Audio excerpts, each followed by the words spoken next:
Hello, hello, hello. Welcome to another edition of the Big Freaking Friday show on the College Football Mafia Network. I'm your host, Nathan Bomber Brown. With me to start off for the first hour is just going to be me and Moen tonight. We had a guest, but family always comes first. So Moen and I are going to try to hold the fort down with just the three of us. And then in an hour, Ute will be joining us. And we'll be talking a little bit more of the matchups and rivalries and stuff like that. But tonight we're going to start off with this more further realignment talk, which is obviously our ballywick around here. Moen's primed and ready to talk about some Big Ten stuff and rumors of rumors. So welcome to the show. Make sure you follow us on Twitter, subscribe on YouTube. If you're watching us on Twitter, do us a favor and leave your Twitter up and just open up a Yahoo. Sorry, Yahoo. There's a misspeak. Pick up a YouTube and go to College Football Mafia and just hit the subscribe button. And then Moen, tell everybody about once the show's over. What's y'all deal about this hype button? Yeah, YouTube introduced a new thing. You can hype videos for creators you enjoy. It helps boost them in the algorithm. You can do up to 3 hypes a week on videos, live streams, whatever you like. You can find the button down below. It's a little bit further to the right than every other button, but you can find it there. Just want to let everybody know that you can also donate to the College Football Mafia by clicking the little cash icon there. Leave us a super chat, super sticker, become a member, gift a membership. And to show you how that works, it's a new month. We're going to gift some memberships right now to the what already? People. We're going to do it. All right, let's reward some people watching us right from the beginning. Absolutely. So, the College Football Mafia gifted 5 memberships. Those went to Dave's Here, Steve Moser, Israel Morrow, Friends Call Me Sean, and Jonathan Anderson. Welcome to the College Football Mafia. Welcome back. Family.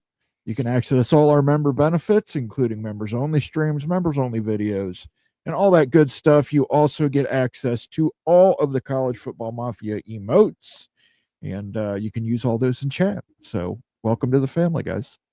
What's our next member video, Moen?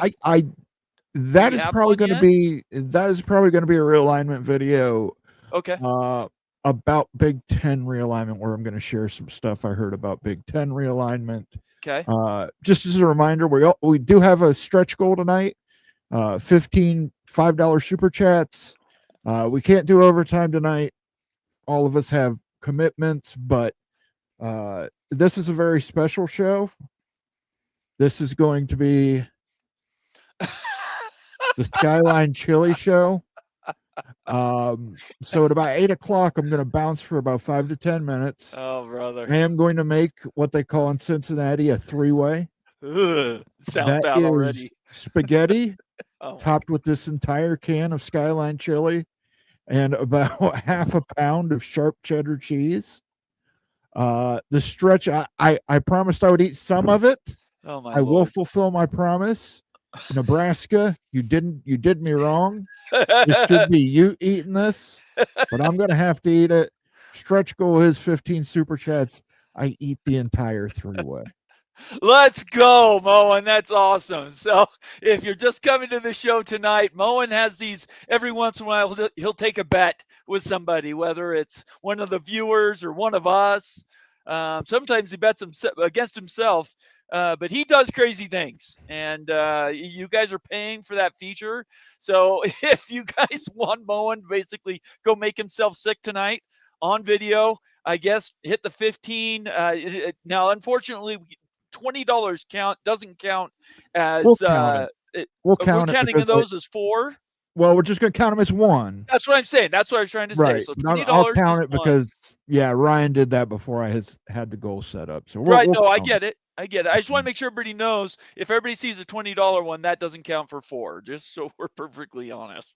Before we get going, let's get to a couple of super chats. Ryan Willie, one of the first ones in the house tonight, one of the OG members of the College Football Mafia family.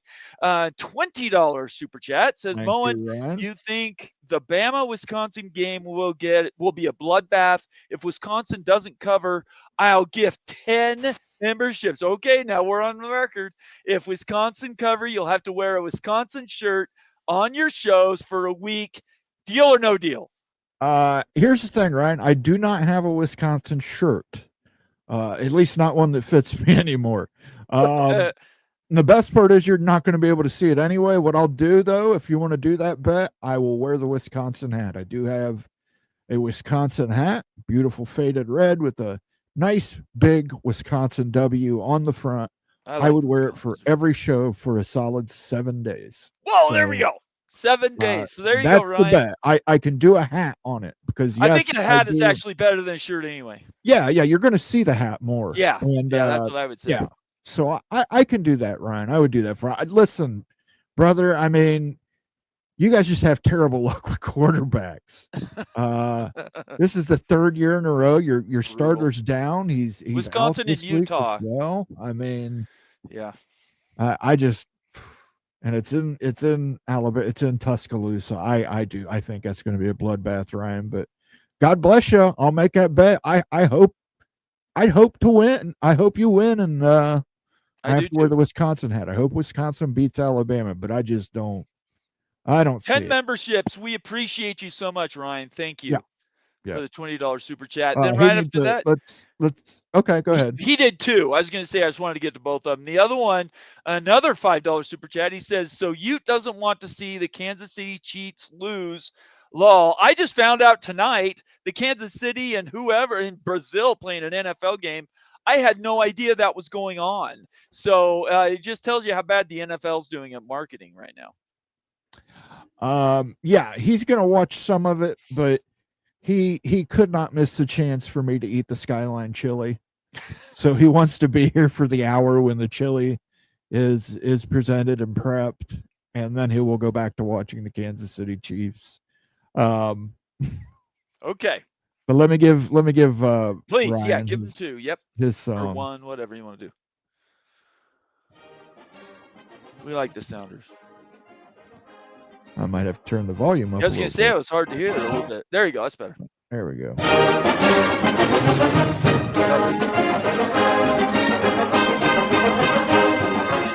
There you go, Ryan. Thank you so much. Doc Gibbs gives us a $2 super chat. Thank you, Doc. We appreciate you. Do you have a North Carolina State sounder? We got the old Wolfpack Howl. Hey, let's do that.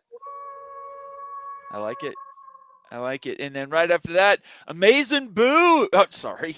I'm sorry. Amazing Blue, representing the University of Michigan, is in the house. Valuable member of the College Football Mafia family. Thank you so much, Amazing Blue. $2 super chat says, would you do the same if Michigan wins? We've had this conversation before. Didn't you say you'd do something for Michigan if it was like $100 or something? I can't remember. I did, and it was Amazing Blue. Okay. He made me sing like Hail to the Victors and say GB. Okay, go Blue. Amazing Blue. I look, man. I couldn't. Okay. I mean, he's also saying in another $2 super chat he would send you the shirt. Listen. But give him the hat. Amazing Blue, send him the hat and make him wear the hat. That's almost better than having him sing the fight song. Get into it. Let's go. Come on. That's a big ask. I mean, come on. $100? What do you mean he's paying for it? Well, it's $50. It would be 10 memberships. So, well, I'll have to think about it. I think it was $100. Let me think about it, I think it was $100. I don't remember about the memberships. I think it was $100 flat. Yeah, but he's saying he would do Ryan Willie's. He would match Ryan Willie's. Oh, I see what you're saying. Yeah, right. So that's $50. Yeah. Let me think about it, Amazing Blue, because that's like I might have to set up outside my house in order to do that. Because I don't even know what that means, but okay. I don't let Michigan stuff into my house. I understand. Do it from your cell phone. Yeah. No, my niece brought a boy once that had a Michigan sweatshirt on. I made him take it off and leave it in the car. That's he had to come in the house. I gave him a shirt. Yeah, you ain't wearing a Michigan thing in my house. All right. I want to get to this because I was so happy for Doc Gibbs. North Carolina got absolutely embarrassed, rightfully so, by the way. That was a made-for-TV event that ended up just completely backfiring on ESPN. But he says, congrats to TCU for spoiling the UNC Bellichick ESPN hype debut. I want to, before we answer that, I just want to let everybody know the $2 super chats don't count against the goal. Just letting you know, we're seeing a lot of $2 super chats. I'm not saying you have to give me any money, but if you're trying to reach the goal to keep mowing around to do the Skyline Chili and all that fun stuff, it's going to have to be $5 or more. I'm not sure we've been clear about that in the past. But anyway, thoughts on TCU and UNC? Well, I was in the watch party chat. That was a lot of fun, by the way. I had placed a bet. I thought UNC. I thought, well, maybe they got it. Maybe they'll do it for me. Here we go. And after that first drive, I said, wow, Bellichick, he's amazing. You and everybody else. He got that going. I had a first quarter win for UNC, Right. and then TCU drove down the field. And TCU just, it was, they took them behind the woodshed. They did. They just absolutely spanked that ass. Yes, they did. It was bad. I stopped watching. It got like a 6 or a 7, right? It was 6 or 7 million people watching that game. It's a lot of. I think it's almost a Dion effect, where there's a lot of people who want to see Bill Belichick fail. Right. Obviously, because he was so successful in the NFL, everybody loves to see. Right, or they're jealous or whatever. Yeah, they love to see the greats fail, and he failed. He failed spectacularly. I'm on record saying it was going to be a colossal success or a colossal failure. I think this might be the only year. I don't think if they go out and win 4 or 5 games, I don't know if he's in for rebuild mode. I think what he was hoping is he could take the basic structure of a decent car and then bolt on parts, and the bolt on parts would be superior than the original what's underneath it. And I'm in college football. In the pros, you can do that. I firmly believe in 1 year you could have a perfect draft, you could have a perfect free agent season, you could actually build a playoff team, hell, win the Super Bowl doing that. That model does not work in college football. Well, somehow they got worse. They looked absolutely brutal. They pushed Mac Brown out the door to bring in Bill Belichick. But hey, listen, I think it's the same thing as the Sanders situation in Colorado. It's going to keep getting you huge ratings. You've got people. Look, the stands were packed. They were, but I don't know if they're losing games. I don't think it's the same as Dion. I simply don't think it's the same as Dion. We'll see. Buffs, sorry, Fergie, in the house, $2 super chat, contributor to this channel here, the College Football Mafia. We appreciate you, Fergie. $2 super chat says, life is like a box of chocolates. Enjoy, Moen. Everybody's. And you know what? Another thing, by the way. What? You know what this can of chili costs? Look how tiny this can of chili is. Guess how much? I know, 50 cents. I have no idea. $5.59. Okay, that's really dumb. Okay. $5.59. Amazing Blue, another $2 super chat, says it'll hurt so good, Moen. So come on, man. I've got. That's hilarious. To Town Hawk last night showed up on my show. If you missed my show last night with Chris inside the Big 12, we were talking ACC and Big 12 valuations, kind of where those conferences are going to we're going to do more of these shows, but I would encourage you guys to just for a little bit tune into the show that I had last night. This would be Thursday night, and you'll be entertained, especially if you're a fan of the Big 12 or the ACC.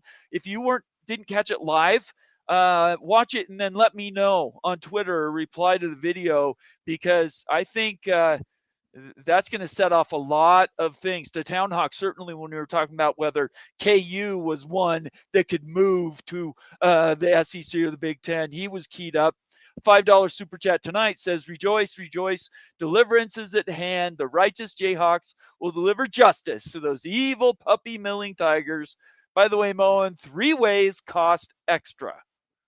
Yes. Is that an inside joke? I don't know what that means. As do I don't know. You guys doing something there I'm not aware of? I never paid for a three-way. But I you know, don't know. I'm just asking the question. There's also five ways at Skyline Chili. So I mean, if you really want to get adventurous, but I don't like onions, so you know, I thought about doing it as a coney dog, but again, it's Kansas has to beat Missouri. That's all I'm saying. Yes, I do want Kansas to beat Missouri. I did not know that Missouri had Missouri University of Missouri or Missouri University had a puppy mill.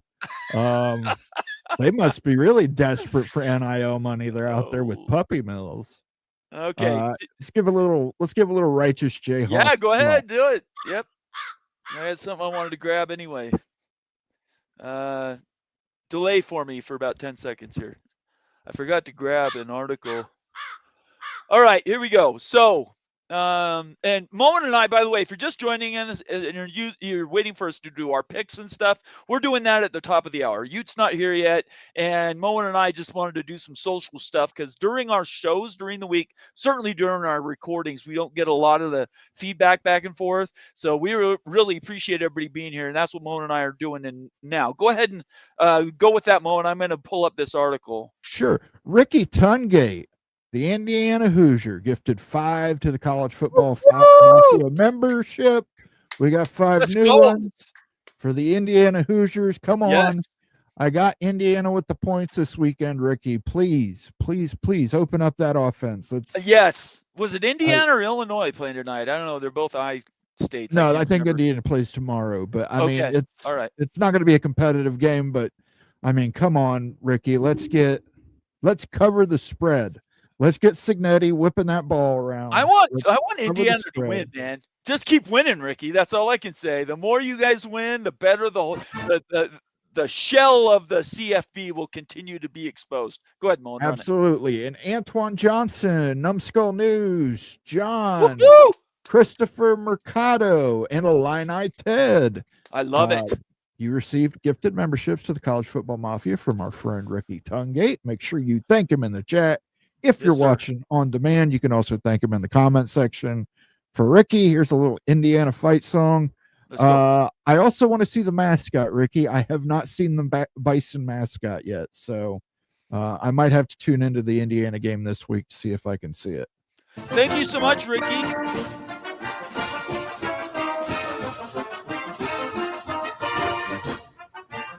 That's good stuff, Moen.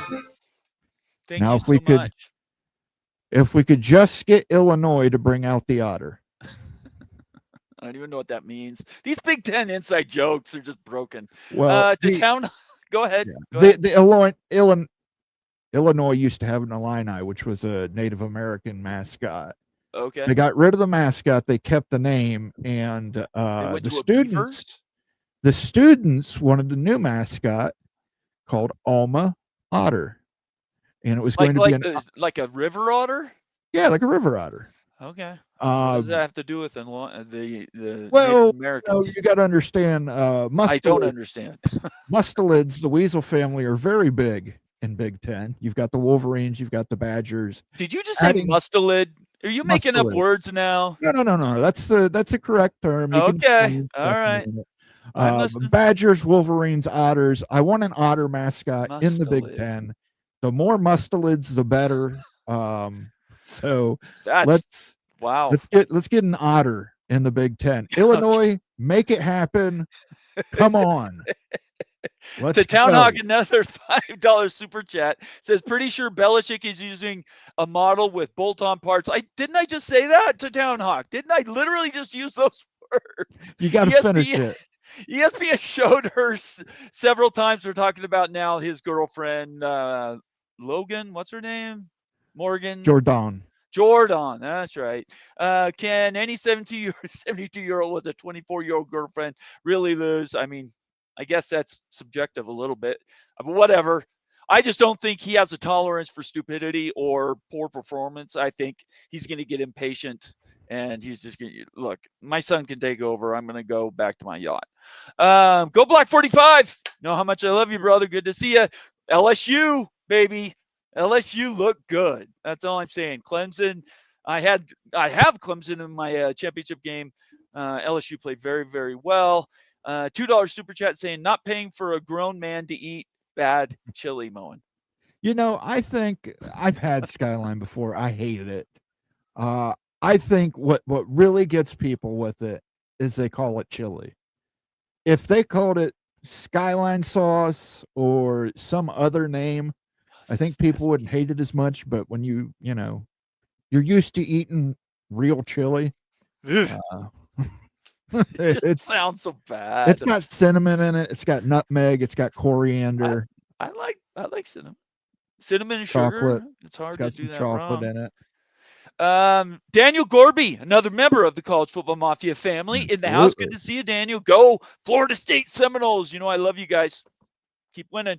$5 super chat says Jordan Hudson has entered the transfer portal. I mean, the memes just write themselves. Absolutely. Hold on a second. Let me give Town Hawk another Jayhawk. Oh yeah, do your whatever. Go Black 45. I'm gonna go ahead and give you this.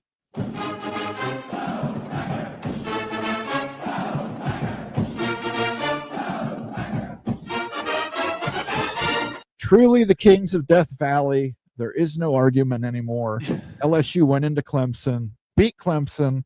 They are the true owners of that. And then hey, listen, we got to do this one for Daniel Gorby. Florida State. Tide have been rolled. Upset of Kalen DeBoer. Unranked Florida State beat number 8 Alabama. Paul Feinbaum was telling us that Alabama was a national championship caliber team. Feinbaum did not say the same thing about Florida State, but let's get a little war chant going.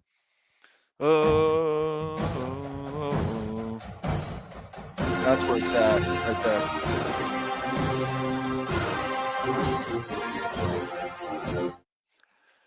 If you're a fan of Florida State from the 80s or 90s, that sound, you knew you were watching some good quality football. Thank you, Daniel. It's great to see you. We really appreciate you. You guys aren't letting me get to my stupid NIL thing, but I'll get to it as soon as you quit sending me money, I guess. Ryan Willie, another $5 super chat says, I believe Bellichick will retire after this year. The look on his face every time the camera was on him was there was one particular spot, and I cannot remember if it was in the middle of the third quarter or in the middle of the second quarter. We were just sort of going on and on and on during that live show, but he seriously looked like he was ready to catch a private plane back to Boston. Well, thank you for the super chat, Ryan. And as you mentioned it, I actually did get a soundbite of Mr. Bellichick, as you call him. Let's see what he had to say. What the hell is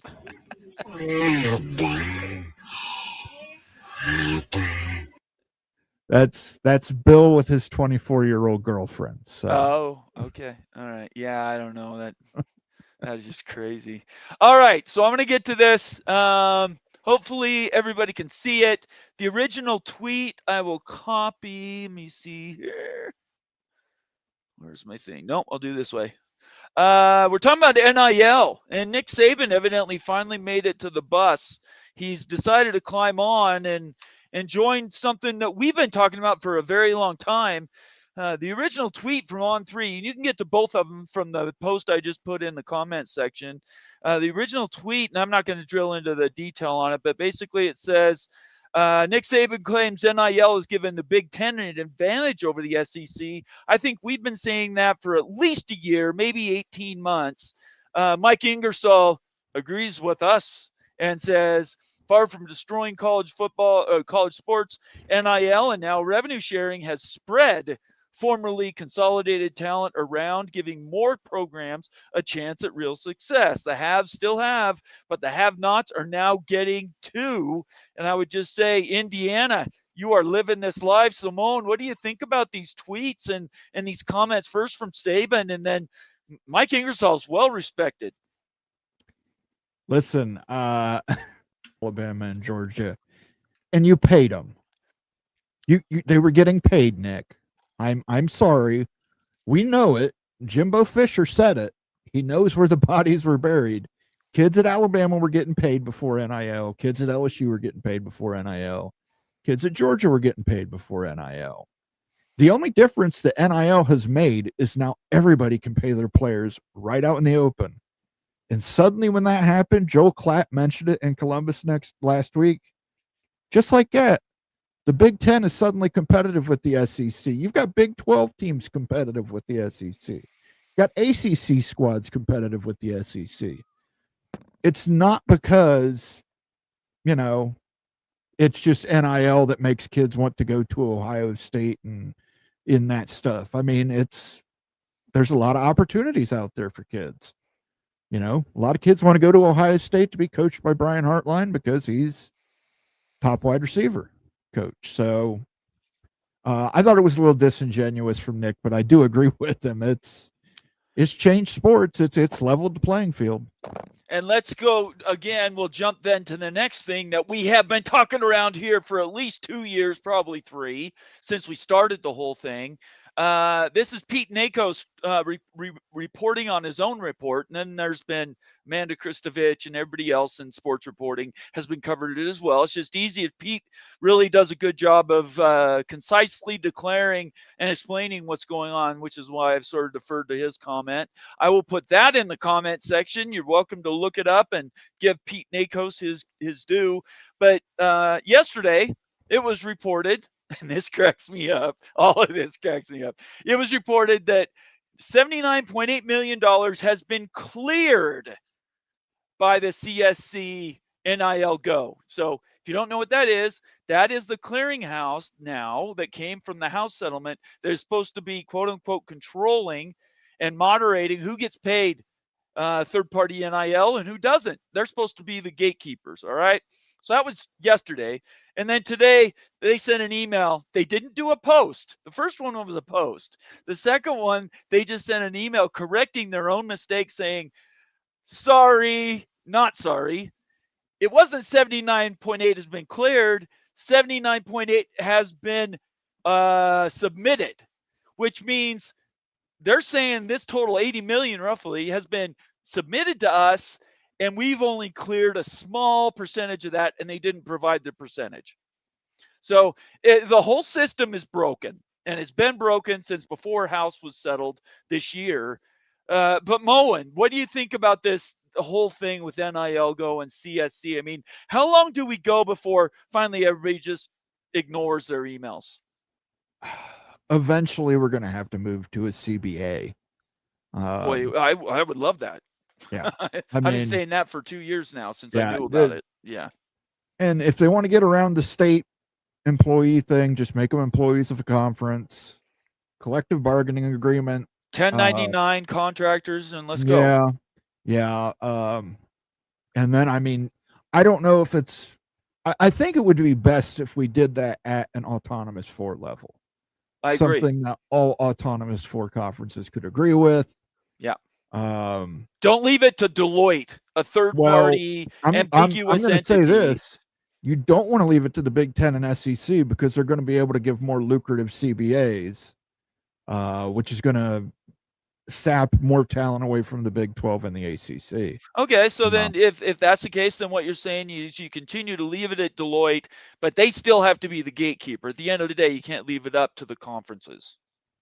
I think the conferences all need to get together and all 4 need to agree on the same CBA. I agree with that. For college athletes. Yeah, you can't do it per conference.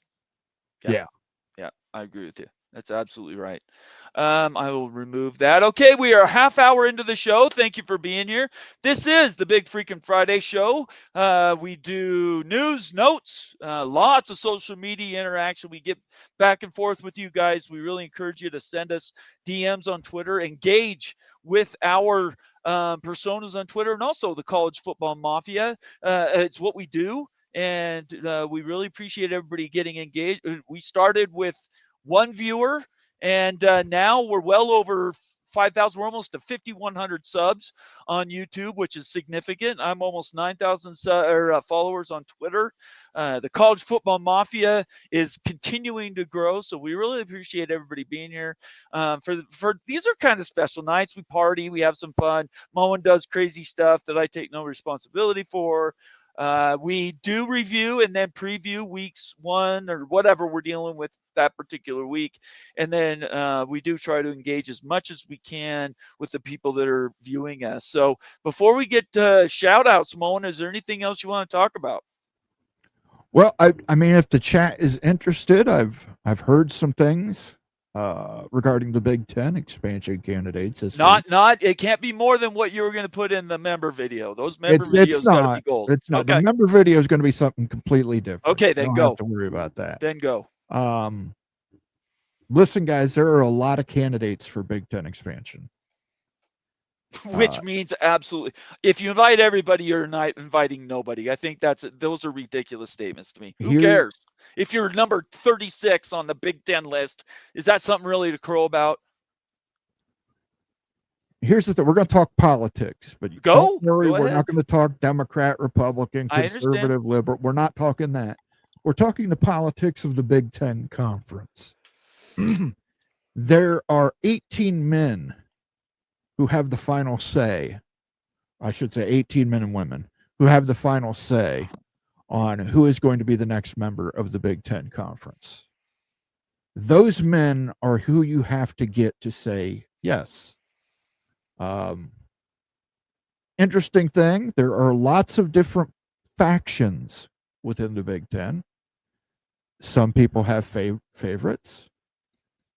Some people have people they just do not like and do not want. I know you is a big supporter of adding more West Coast teams. He's not the only one. The West Coast teams that currently exist there also want to add more West Coast teams. Stanford, that's it. And it's not just for travel, guys.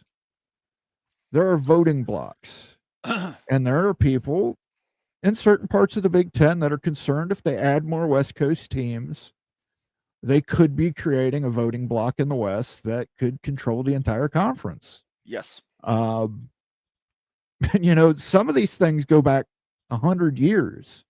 These partnerships, Michigan and Wisconsin, they're a block. Ohio State, Penn State usually vote as a block. Iowa sometimes joins Ohio State, Penn State. The other thing we've got to factor in here, the smaller brands, Maryland, Northwestern, Rutgers. We've heard a lot of people saying the Maryland AD came out and said, it's going to be 20. It's going to be 20. That's what it's going to be. That's according to the Maryland athletic director. There are people in the Big Ten who are pushing for 22. There are people in the Big Ten who believe 24 should be the ultimate goal. Smaller schools, they're not looking to add big brands. Reason why? If unequal revenue sharing comes around, having a bunch of big brands in the Big Ten does not benefit them. Those brands would get more money. Maryland, Rutgers, Northwestern would all get less. As it stands now, the big brands could get more money. But it's not going to be as less for the smaller brands than adding big brands. And then we've got schools out there and factions out there telling schools what they need to do in order to be more appealing to Big Ten and help them get through listen, guys, there's a bunch of schools that are candidates. I am not even kidding. Brett McMurphy was not lying when he started listing.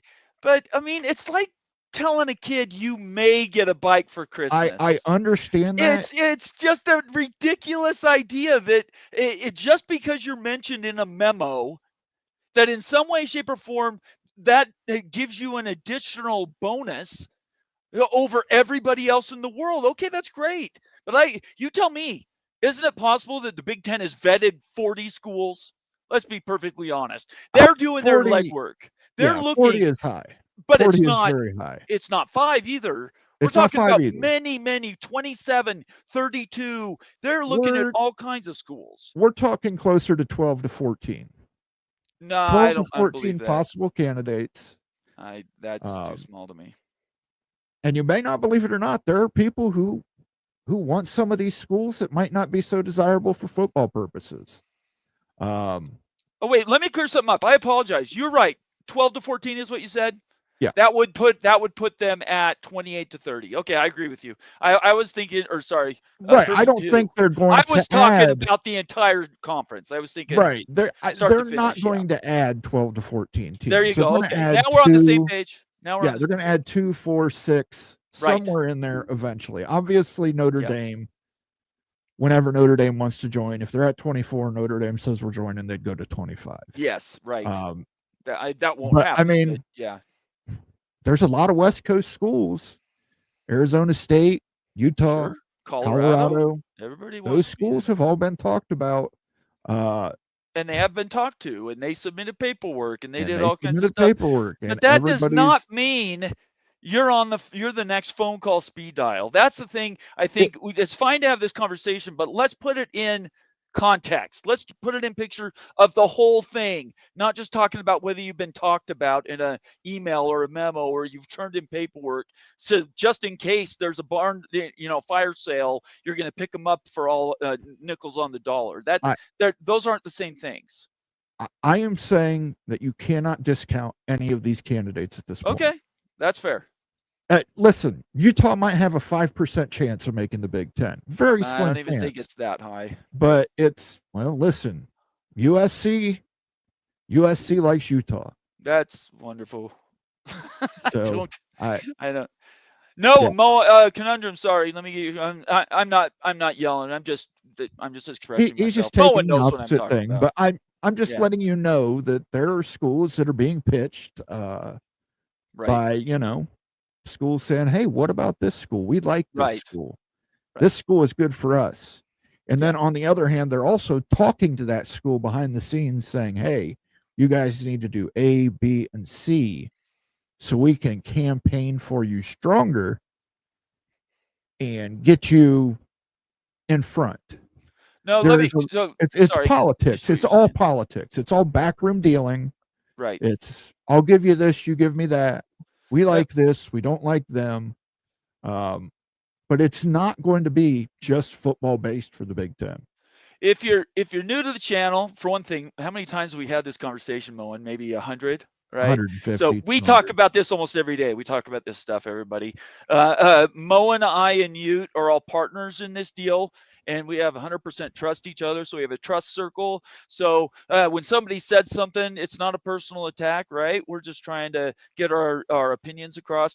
This is just something I feel very strongly about. Moen understands that.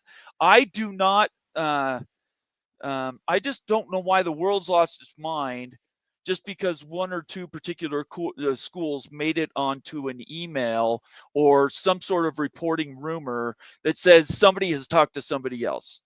And what I don't understand is how people can take a single data point and create an entire universe. You have to have so much more happen for that one data point to be true in the context of a larger story. The Big Ten, the SEC is the most insular, but the Big Ten's the most thoughtful conference.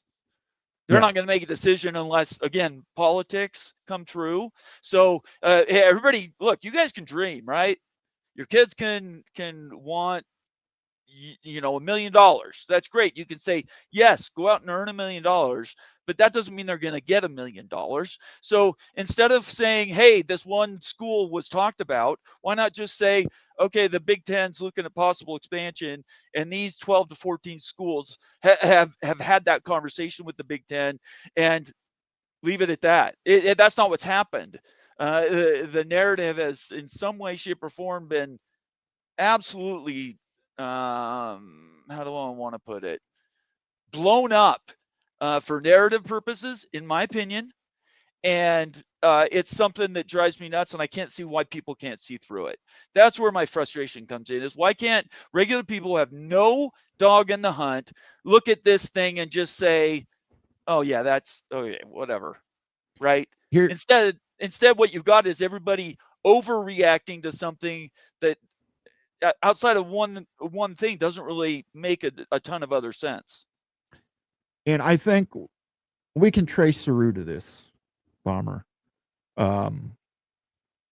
Like I said, I wouldn't use the term campaigning or politicking for a school, but let's say Maryland, for example. Maryland has ties to a lot of ACC schools. Right. Of Former course, yeah. ACC school. Right. So they have good relationships with the ACC schools. They didn't leave the ACC because of the other schools. They left it because of the financial situation.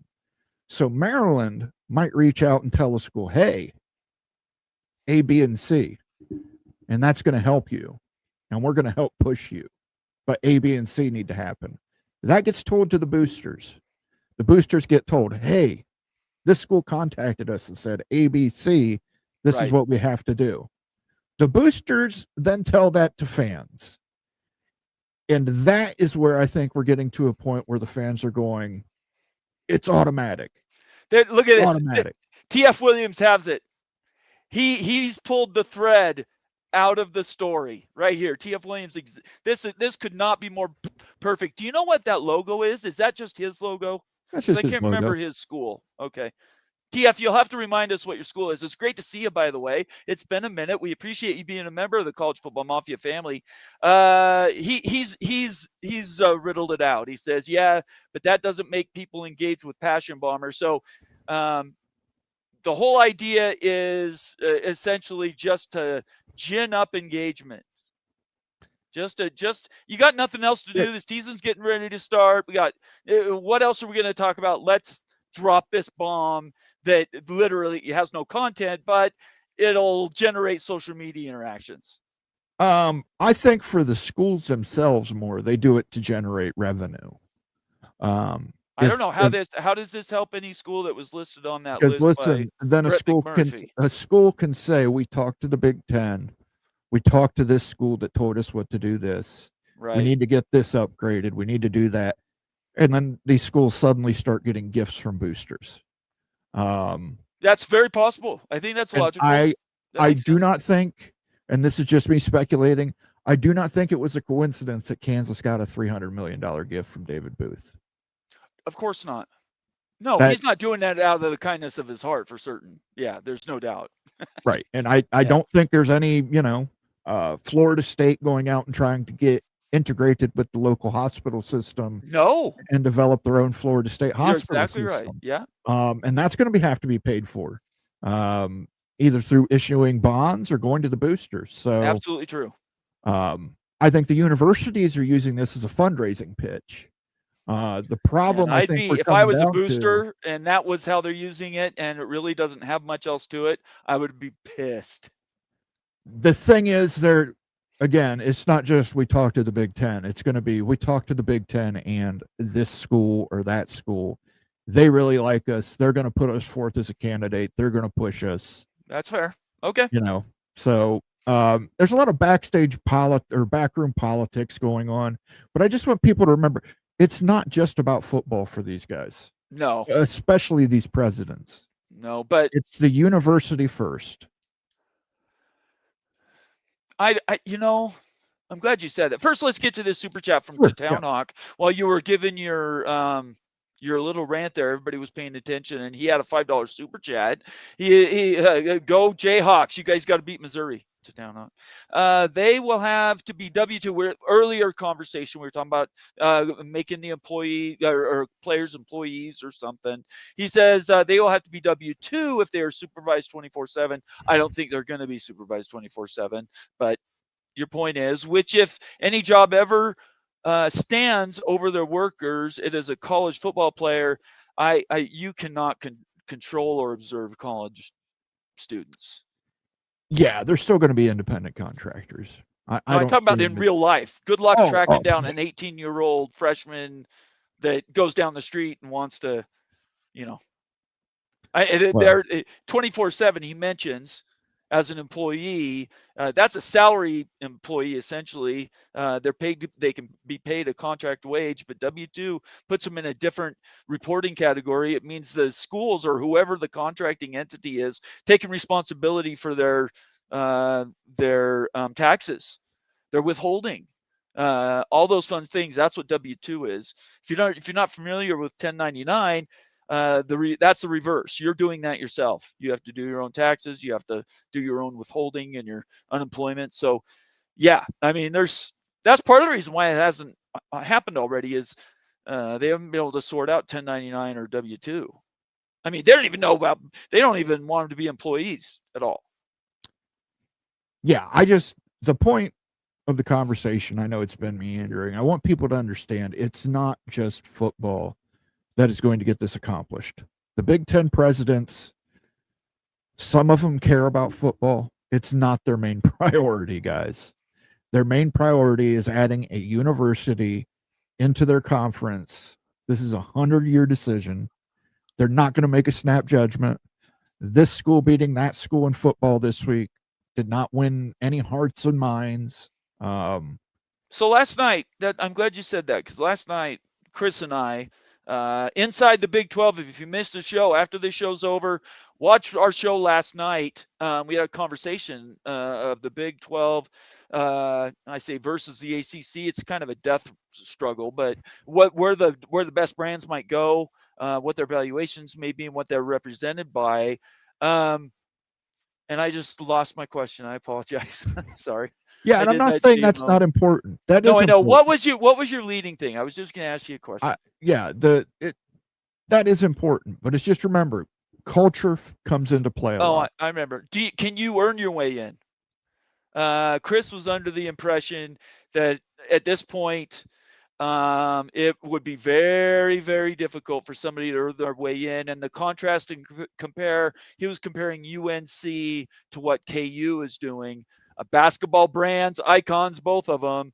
But in his opinion, at least, KU is farther along than North Carolina is. Well, North Carolina is number one and Virginia's number two. And that's true for both conferences. Both conferences want them badly. The SEC wants them for new markets. We want to get into North Carolina, we want to get into Virginia, we want to control the whole Southeast. The Big Ten is more interested in them. The presidents love them because they're academics. North Carolina is a public Ivy. Sure. They want to fold that into Michigan and Wisconsin and UCLA and Washington. They'd love to fold them in academically. But it's culture is going to play a part in it. Academics are going to play a part in it. Just don't expect the Big Ten to run. I get it right now. Florida State, Clemson, Notre Dame, Miami. We've talked about them before. UNC, UVA, put them in there as well. Yeah. The $1 billion quartet right now is Florida State, Clemson, Miami, Notre Dame. If the Big Ten wanted, for some people, if the Big Ten wanted the most money, that combination makes the most money for the. But it doesn't represent what you just said. It doesn't represent necessarily the AAU, the academics, the other things. That money versus what is going to win out. Well, people want to know. Don't tell me tonight. Don't tell me tonight. Can you save it for your member video? Just one word. The member video I'll talk about. Okay, all right. That has to do with Texas stuff. So okay. But I will say this, that compromise is going to come into play. So some are going to get a little, and some Big Ten presidents, they have things they're not willing to compromise on. Okay. All right. Do you have an idea when you and Ute are going to, or maybe it's just you, going to do that video? When can the members look for something from you? Probably later this week, maybe. It's Friday. Well, later next week. Okay, thank you. All right. I just want to make sure we're in the right week. Yeah, later next week, probably. Okay. It has to do, I'll give you guys a teaser. It has to do with Texas Tech, SMU, TCU, the Southwest Conference and the Realignment. Yeah, so we'll do a video on that and talk about that. I've got some information on that. But I Okay. just want, like I said, everybody, it's backstage politics going on right now. It's politicking to the extreme by lots of people. Okay. Let's end it there. We've got about 8 minutes before Ute's going to pop on here, and he's going to want to meet it. We're going to dive into our picks so we don't lose any more time on that. Just so everybody knows, if you just joined the show, besides Moen and I arguing, you actually came here, and we're going to talk about week 1 and week 2, our picks, and how everything is going. That's what's coming up.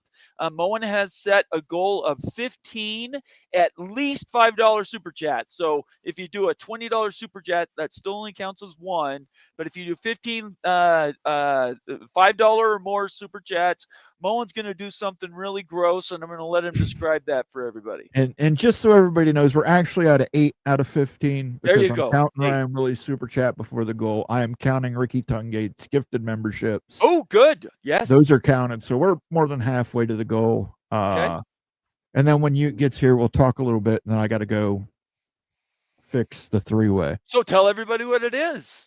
It's a 3-way. It's spaghetti noodles topped with what Cincinnati calls chili, and then about a half a pound of shredded sharp cheddar cheese.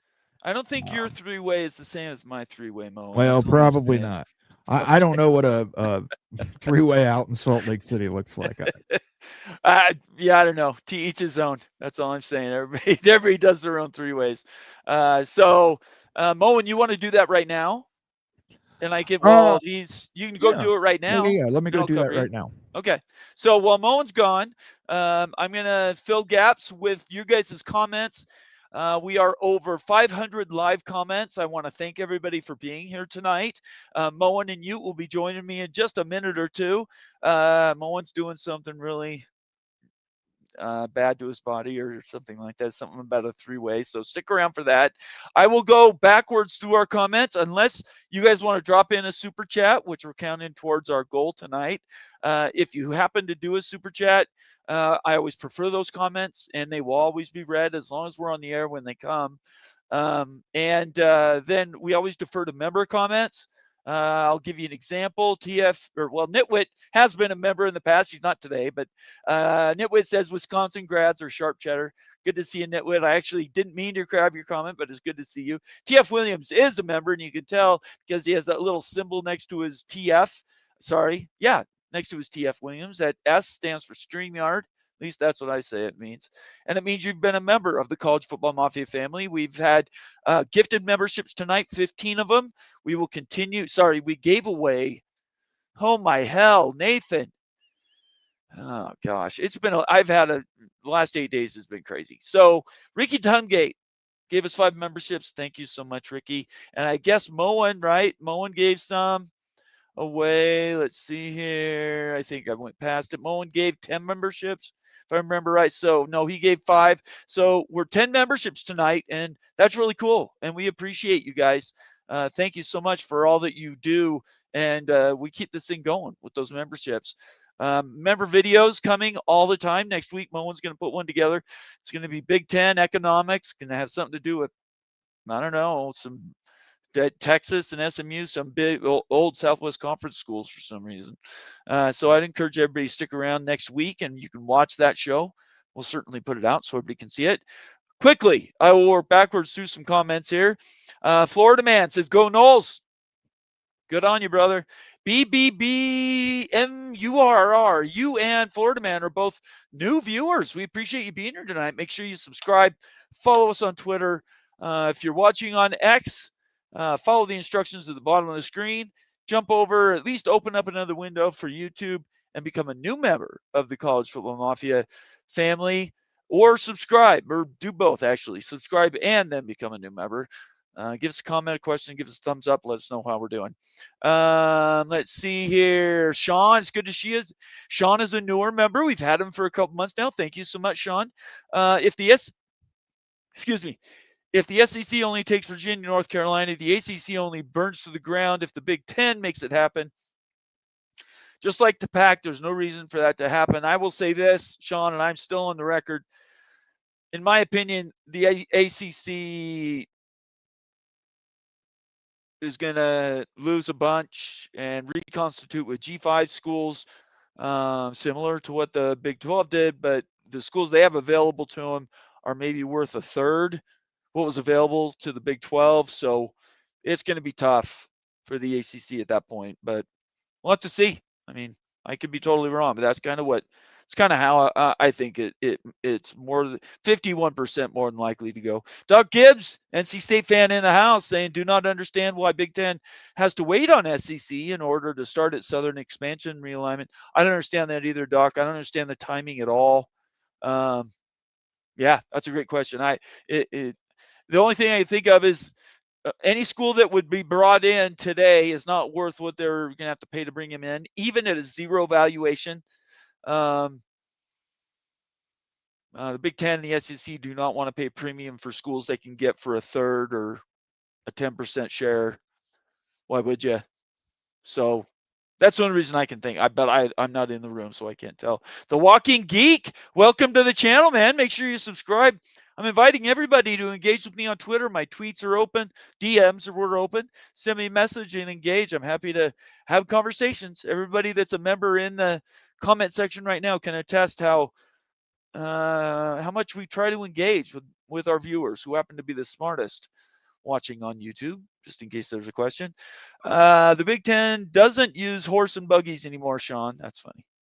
The Architect says, "Good to see you, man. It's been a minute. Where have you been?"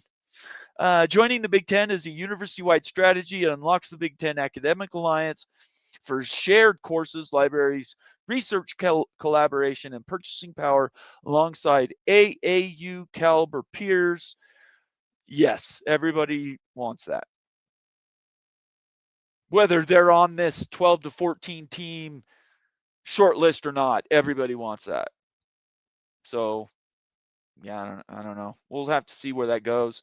Let's see. Yeah, this is cool. I don't know if you're not a fan of BYU, but this came out in the news yesterday. Ryder Lyons, I believe he's like the number 8 pick or something like that. A 5-star quarterback coming out in the 2026 class. Signed a deal with several other high schoolers with Under Armour.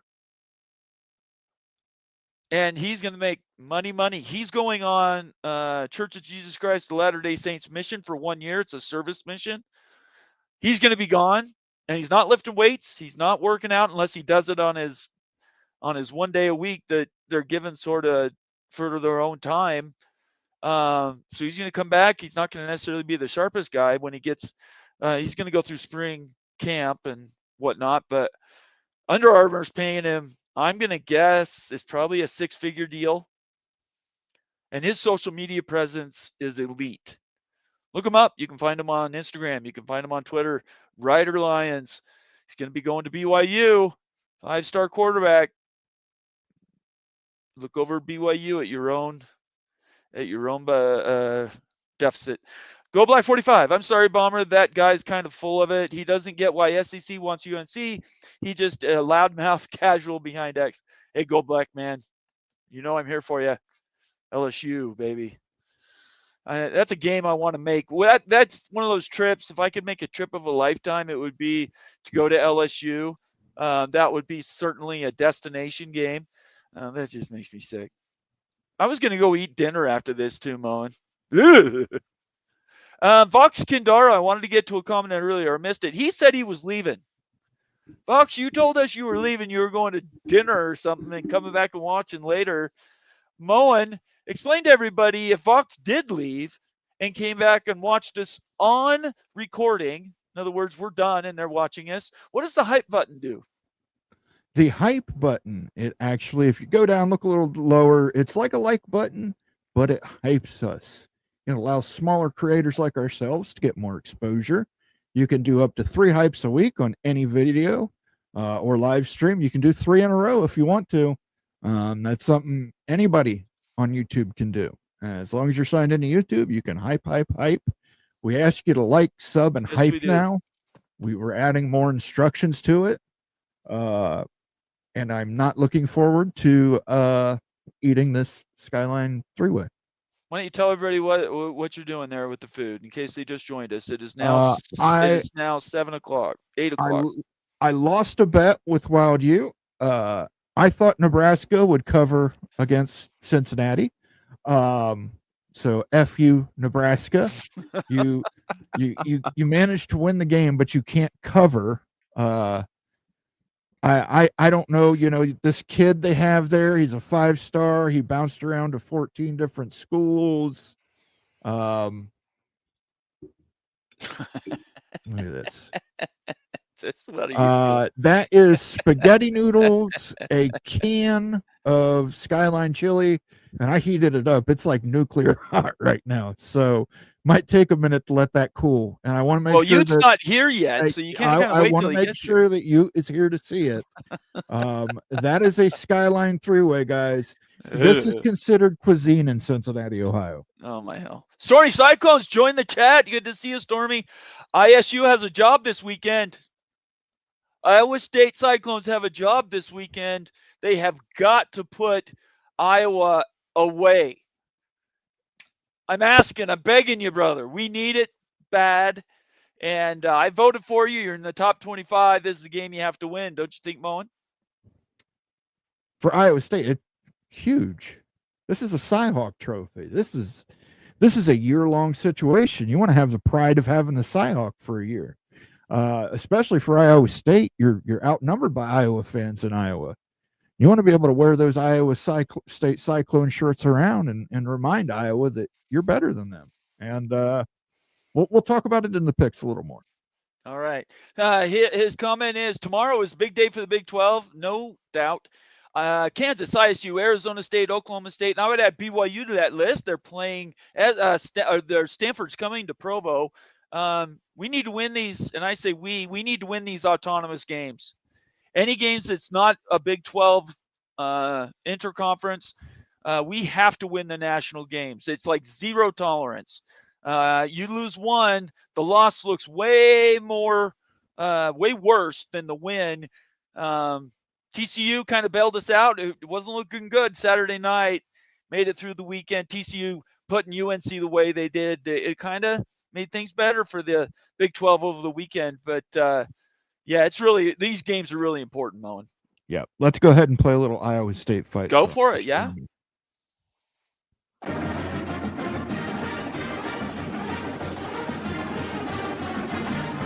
Let's go. I love it. Come on, Stormy. Go Cyclone. Get it done.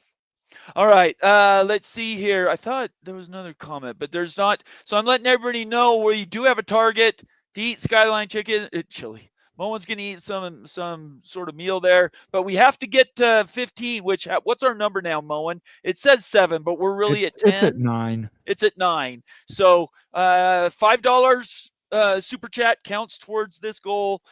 We need, I guess, 6 more. So the count's a little bit off. If you're seeing 7, it's really 9. Okay.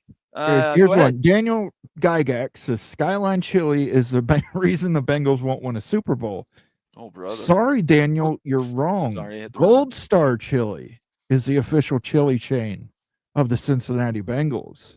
And there are people in Cincinnati who will have fistfights over Skyline versus Gold Star. Wow. Becky Go Huskies checks in, representing the University of Washington Huskies. Love you, Becky. She contributes around here. We really appreciate her, and she's also a member of the College Football Mafia family, saying Big 12's having some work to do on the perception aspect, but lots of games against P4 remain. I will say this. If you're new and you don't know anything about the Big 12 and kind of what they're trying to do, 2 deals, well, not 2 deals started. 1 deal, social media wise, started this week. A new contract between the Big 12 and Barstool Sports. Barstool Sports now has access to all the schools to do social media content. Doesn't mean it's going to supersede what these schools do on their own, or the conference for that matter. But they are in a deal. It's a financial deal, and I think that's really good.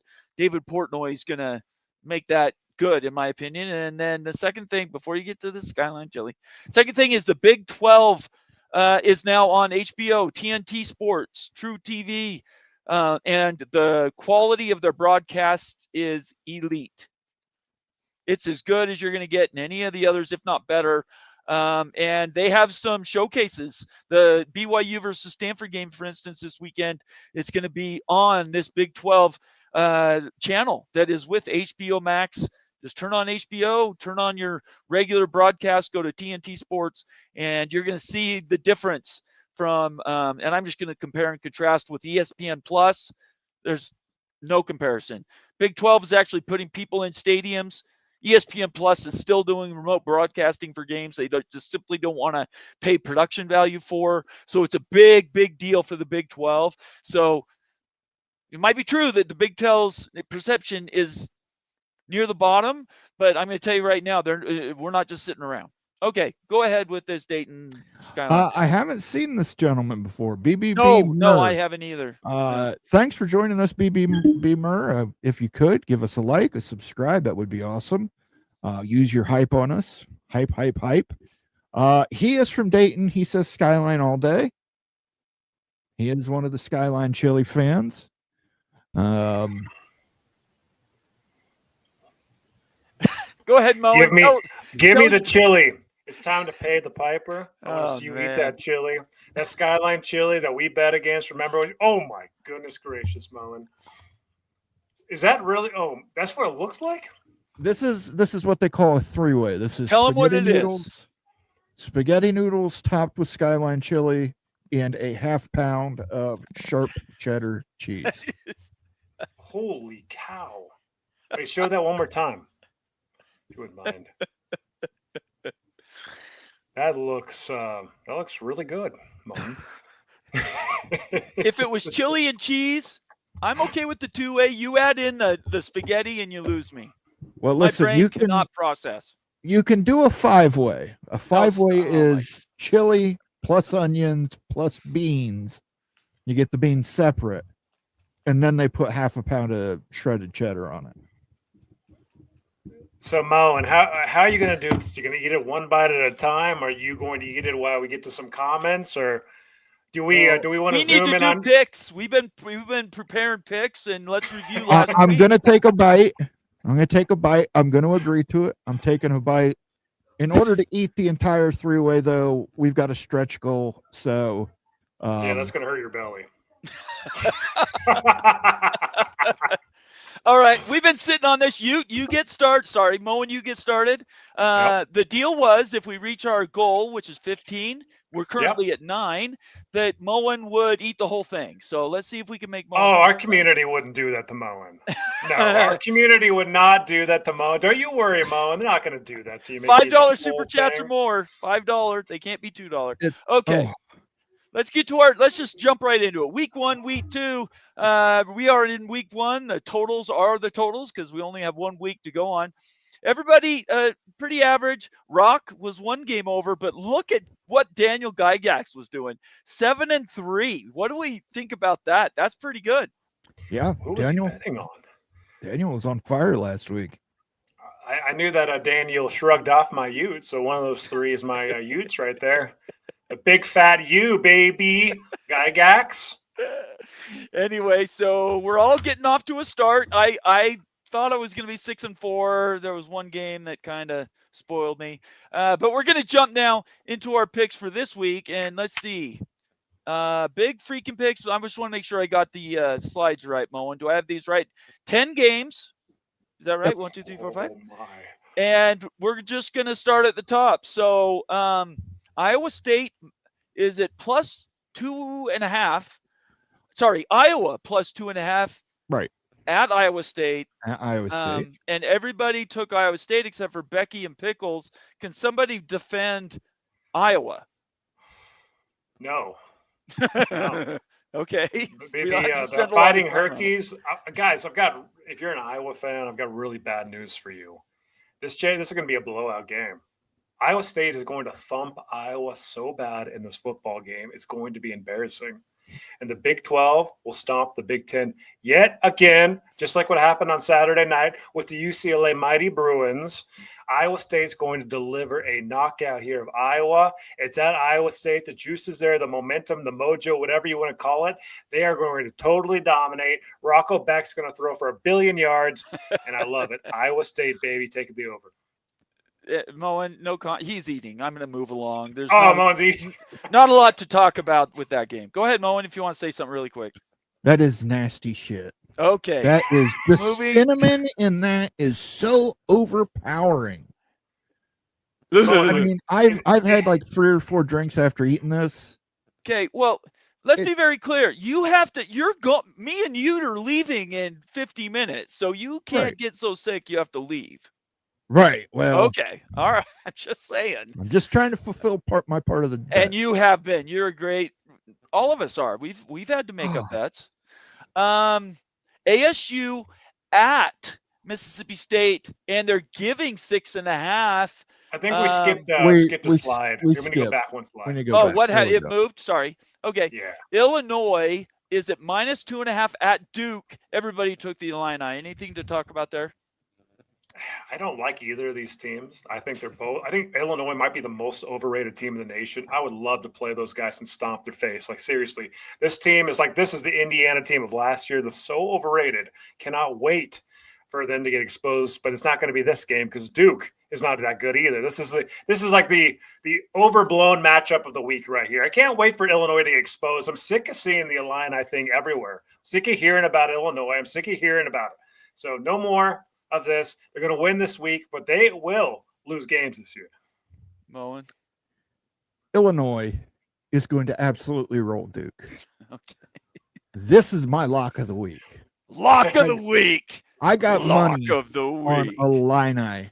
I think they win by at least 2 touchdowns. Whoa! So if you bet some money on the Illini, then. Oh yeah, I've got money on the Illini. So Okay. All right. I got them. I think Illini roll Duke. All right. Without getting flagged by YouTube, but yeah, Illinois is. I know Ute thinks they're overrated. I think they're underrated. They're like number 10 in the nation, Moan. Burt is a great coach. I think they're going to surprise some people. Illinois is a playoff team this year, guys. Well, you'd already said it though. Indiana, Illinois, they're following the same path, right? They're not super tested. That's but look, Illinois last year went in and beat South Carolina in that bowl game. Again, bowls don't not a bowl game. It's not a matter. playoff game, Moan, Bowls right? don't matter. Well, according to the SEC, South Carolina belonged in the playoff, and Illinois went in there and beat them. So it's not like Illinois has just sprung out of nowhere the way Indiana did. Let me ask you a different question. Do you feel obligated? Like, you and I are very defensive about the Big 12, right? Even to the point where we're trying to sell schools that aren't necessarily on our favorites list. You do weird things with the Big 10, though. There are some Big 10 schools you don't say much nice about, and yet Illinois and Indiana have now gotten this sort of little Moen support window. I need to understand what's going on there. Look up. I picked Iowa State over Iowa. I'm not a Big 10 homer, but listen. I just said that. I agree with you. Illinois, I think Brett Bielema has done a fantastic job with that program. He has built it up. It's not like they just sprung out overnight. This is 3 seasons of solid work. Okay. And I think this is a season that pays off. I think they get into the college football playoff. I think they rolled it. Okay. What is it? Like, just give like a couple words. What is Illinois anyway right now? Like, what's their identity and stuff? Is it just like grit, like it's in the past, like good defense and running the football? That's what Illinois has been known for the last few years. Do they have any juice to this team? What makes them special, Moan? Well, they have juice. Brett Bielema is what makes them special. He is a fantastic coach. He gets the most out of them. Luke Altmaier, great quarterback. Again, he's not a superstar quarterback, but he's just like the kid from ISU. He will throw a couple touchdowns a game. I mean, listen, last week I lost a parlay because I picked against Illinois. It was like 54.5, and Illinois scored 55. So, I mean, it's not like it's just defense. They're a good offensive team. Brett Bielema is a great coach. I like Illinois a lot this year. Okay. It's not just a Big 10 thing. I like Illinois. Okay. Let's move along to Baylor, getting that Moen for future reference. Just so you know, my eyes are having a hard time reading the script. I don't know if there's a way we can make that stand out more in the future, but Bomber's having a little bit issue reading these. But Baylor is getting 2.5 at SMU. Yep. Me and you, who are the Big 12 homers, took SMU. I don't know, Moen, how do you defend Baylor here? I think Baylor played really admirably against Auburn last week. I think Auburn was just a better team. And I think Baylor bounces back. I think Baylor bounces back. They go into SMU. I know SMU is favored by 3 points, and everybody's still singing the praises of how well SMU did last year. I think Dave Aranda bounces back. I think the Baylor Bears take this. Ute? I've got no confidence in Dave Aranda. Neither do I. This goes a few years back. I mean, he won a couple games at the end of last season, and everybody was hot on the Bears. Yep. I think they got physically dominated versus Auburn. I think that was a massive disappointment. I'm selling Baylor stock. And if they lose this game, the wheels might fall off. I don't think it's going to be a blowout by any means, but I just can't see them win this football game. Show me. Prove it, right? Everything you just said, I think Baylor and Florida were in the same position last year. Both teams saved their coaches' careers. And this year, there's a real chance both of them get fired. Oof, so. Yeah. Man, that's a hot take, but that's right. I mean, that's probably nails right there. If Aranda loses, goes 6-6, he's probably gone. Yeah, I think so. Anymore, you have to win. It's a zero tolerance game. It's playoff or bust. There is no growing into the Big Ten. Hey, we finished number 9 in the country. Nope. You don't make the playoff. You don't play in the playoff. You're irrelevant, essentially, for that year, right? Okay, so yeah, I don't think there's anything else to say there. We've got West Virginia. Is that plus 3.5, Moen? No, that's West Virginia's favored by 3.5 over the Okay, Ohio so Bobcats. minus 3.5 at Ohio. I had fun this week talking about Ohio with I'm sorry, I'm forgetting his name. My bad. Mr. C.W. Lambert. Stephen Vitt. That Lambert was last night. No, C.W. Vitt. We did that show the other night, and he was a lot of fun. Anyways, but West Virginia, Moen, defend Ohio. Yeah, I think Ohio played really well last week. They didn't win, but they played really well. You're going against to Rutgers. Against Rutgers. Right. You were going to Athens, Ohio. West Virginia had some turnover trouble last weekend. They did. Fumble-aya. Yeah. Yeah, a lot of fumbling. You're going into Athens. I think this is going to be a great game. I really do. I think this is going to come down to the wire. I think this is a 3-point game either way. Either West Virginia wins by 3 or Ohio wins by 3. I like the Bobcats. Let's go Bobcats. Bobcats roar. I am a homer on this one. They're right down the road from me, so that's a homer pick. Give me the Bobcats. Give me Ohio U. Explain everybody why Ohio, and then by extension Maction. It's a religion. It's not a sport. It's a whole different level of fandom. Absolutely. It's listen, the MAC. Ohio is the MAC. There are 5, maybe 6 MAC teams in Ohio. Yeah, and they play during the week when you don't expect football to be played. Tuesdays and Wednesdays. Tuesdays and Wednesdays, man. I mean, there's nothing on TV on a Tuesday or a Wednesday. Pick the over and watch Maction. Maction, baby. You will love it. All right, you love it. Yeah, I've flipped through Maction before, and then I quickly turned it off because why would I watch it, Moen? I've never done Maction. I'd rather make some good content for this channel and watch Maction. I want to watch relevant football. This is relevant because I think Ohio is going to compete for one of the G6 slots this year. I think this year, Ohio is defending MAC champion. I think Ohio is really good. I think they could be in the competition for the G6 spot this year. Yeah, and that you reminded me. It was the G6 preview that I did on Tuesday. Him and Jason Kelly representing UNLV and the Mountain West Conference. Yep. If you didn't watch that show and you're just new to the channel, flip through our library. It was Tuesday night. It was the G6 preview, and you will learn a ton of how the logistics are working for that one spot to get into the CFP. Did somebody grab that, or was that me? That's me. NIU, MAC school last year, took out Notre Dame, who played in the national championship game. That's fact. MAC schools are relevant football. It was beautiful. It was beautiful to watch. Anytime Notre Dame loses, it's beautiful because the Big 12 has more of a likelihood to get 2 teams in. Notre Dame is the biggest issue for Big 12. So I want to see Notre Dame lose all the time. All the time. Yep. And like in this game, guys, I hate this game for West Virginia.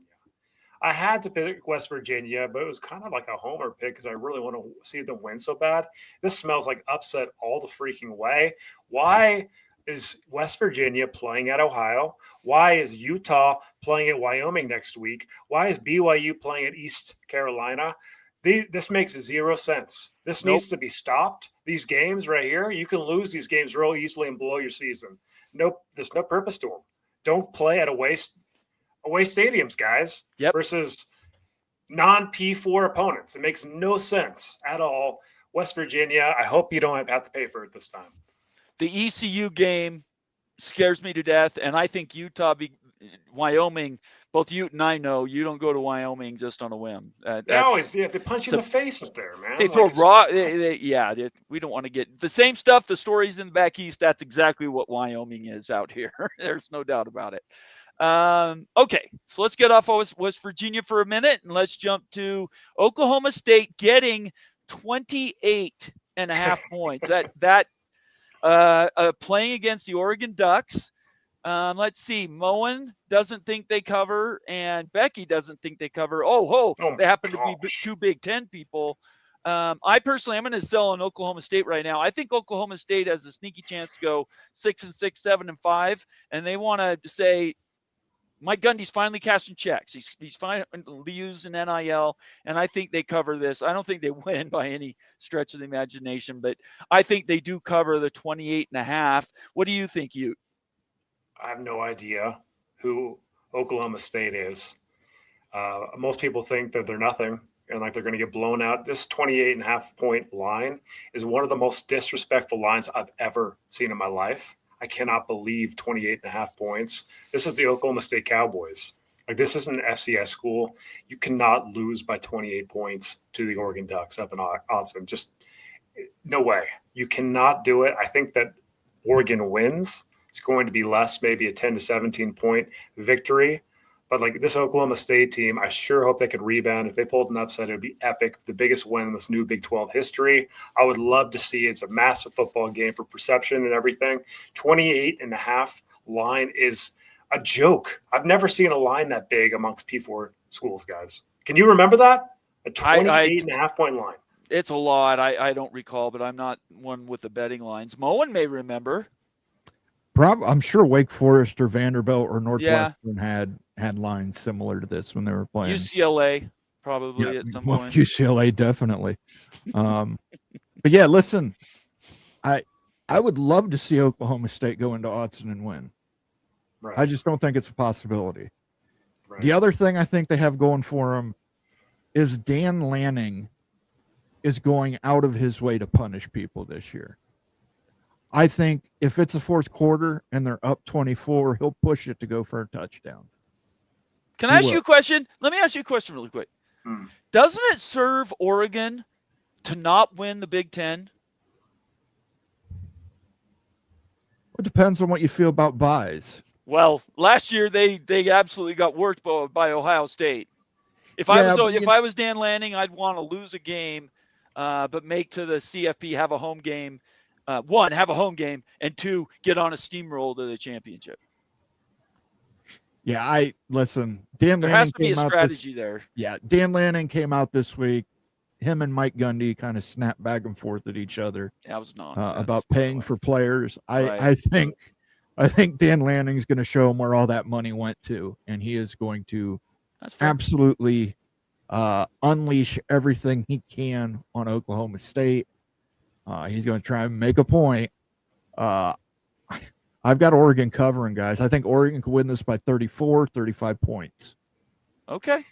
I'll tell you what, like, I want Oklahoma State to win so bad that I will drink an MD 2020 if Oklahoma State wins this football game. That's how bad I want to see it. My gosh. You can't get MD 2020 in Utah. I'll get an MD 2020 if Oklahoma State wins this football game. I'm committing to getting an MD 2020 and doing it solo on a future Big Freaking Friday show. I want it. They want it. I want to see it. Dan Lanning needs to be humbled. The guy is freaking arrogant as crap. I can't stand it. No one in the Big 12 can stand it. Oregon Ducks need to be humbled. We've done the Mad Dog 2020 thing. I think the Ass Fruit Challenge is next. I'm not doing No, Moan. What are you talking about? What are you talking? What is that, some Moan? fruit that Moan knows that stinks. that he wants No. that he wants me to eat. No, He needs to go to the Asian market and get a durian. Just try a little bit of it, just a bite.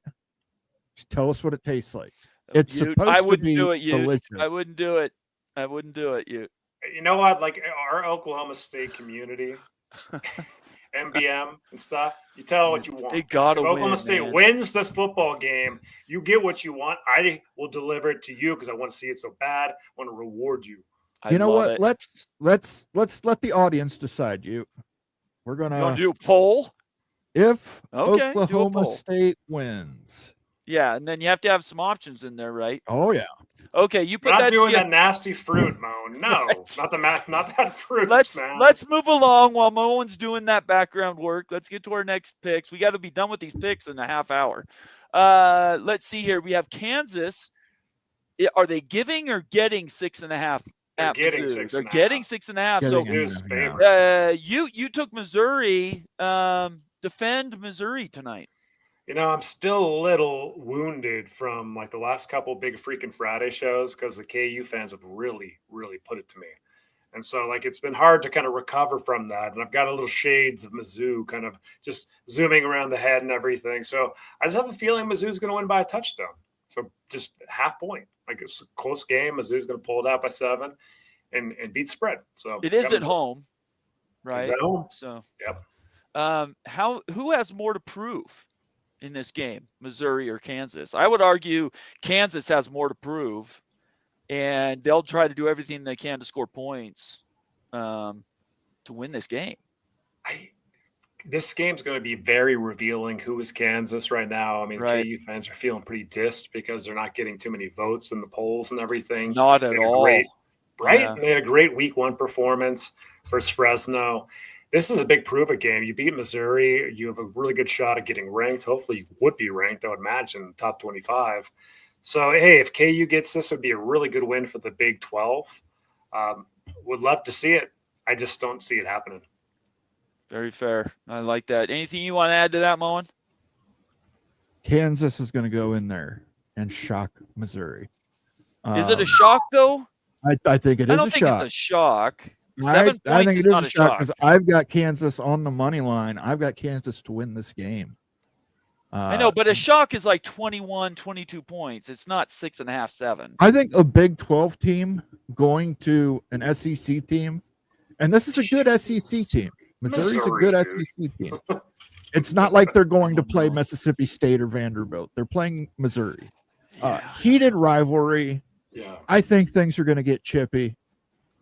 I like Kansas. I've got Kansas on the money line, man. Go Jayhawks. Go Jayhawks. I'm all for that. Absolutely. We've had some Missouri Tigers in here too. We appreciate you. Thank you for being here tonight. Let's move to the next game. ASU's given 6.5 at Mississippi State. This is not the greatest Mississippi State team, but I know how difficult it is to win at Mississippi State, cowbells and all. So I took the points, and I'm going to say Mississippi State covers. I didn't say they win, but I think ASU, and I know there's a bunch of ASU fans in the chat, but I still think ASU is a bit overrated. So come at me, I'm ready, but I think ASU runs a real risk of losing. And this is a no-win game, in my opinion, for ASU. If they win, everybody expects it. If they lose, it's going to look real bad. ASU's got the better team. They should go in there and win by over a touchdown. I've got Arizona State. If they can't win by a touchdown or more, they probably are not a serious Big 12 contender this year. This will tell a lot on the future and stuff. The season's going to develop. We'll see. But, like, Mississippi State's a very beatable team. Like, it's one of the worst SEC teams. You should take care of business by a touchdown, no matter where the game's at. So I expect ASU to do that. Moen?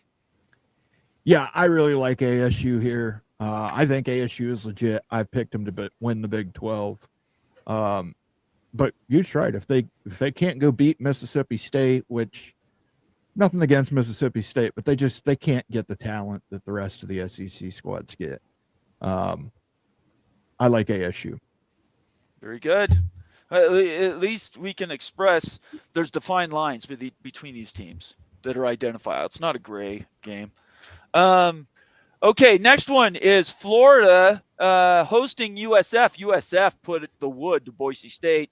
And that game probably speaks more to Boise State than it does USF. However, USF looked good. If you've watched any of that game, they were dynamic. They had a defense that did correct to some of the changes that Boise State tried to make during the game. I was impressed with USF. I think in this game, USF has everything to gain. At the same time, I think Florida has everything to lose. And because of that, that's why I picked them. 17.5 points. Oh, my gosh. This one's a nail biter. This is such a 50-50 game. USF, I think they're still riding high from the Boise State victory. Oh, my gosh. You know what? Guys, I'm not going to lie. I made a mistake here. I'm not taking it back. I wish I would have took the other way around and go USF. Really? Explain it to everybody. Tell them why. 17.5 points. Just looking at that and like thinking through how much USF's going to want to play Florida. They're like down the road from each other. It's like a 2-hour drive, 3-hour drive from Tampa to Gainesville. They never get a shot at playing the Gators. They're playing the Gators no matter where it is. It's going to be the biggest game of their season. I've driven that, by the way. So have I. Tampa to Jacksonville Beach. So I just wasn't considering that line. Like in 17.5 is too much, too rich. I'm going to lose this game. I love it. That's fantastic. Let me again. I took USF point spread, and I do think USF is going to be somewhat competitive against Florida. I do too. Yeah. I don't know if they win. They've also got to go play the University of Miami next week. Who? You know what though? You have to admire the fact that they're trying. Yeah, I mean, I listen, love that. I absolutely Boise love State, that. Florida, Miami. I think even if they might lose, they'll probably lose to Florida and Miami. But hell, if they can just be competitive, yeah. So I got South Florida with the points. I got to ask a question though: if South Florida does beat Florida, is Billy Napier fired? Yeah, I think so. Yeah. Especially when you look ahead to their schedule, they need to start rebuilding now. It's not going to come at the end of the year. They need more time. They need to do the research to find a coach. But I'm already on record saying him and Aranda are both fighting for their coaching lives at the schools they're currently at. Yeah. Guys, I remember when driving down to Utah versus Florida. I made that drive bomb. Oh, did you really? Good for you. Was the game. That's cool. I remember the most shocking thing I've ever seen really out of an away stadium. Like, people are so psycho about the Gators down there that somebody had painted their entire house just like that gator you're seeing on the screen right now. Really? Like in that orange and freaking green. Like the whole house looked like a big gator and stuff. Their whole freaking house, man. And I was just sitting there. I was like, SEC. I don't think I've ever seen a Utah house like that. Yeah, I've never seen one. I have seen a BYU house like that. You seen someone paint their house like with a BYU logo on it? Dang, yeah, the big Y, stretch Y. Yeah, I've seen it. Oof. Yeah. Yeah, well, like I said, 17.5 is, we don't like big lines around here. All three of us are very conservative. We normally go with to cover big gaps. I don't know that 17.5 is enough. Or if it's too much. We'll have to find out. But all I know is if you're a USF fan, good on you.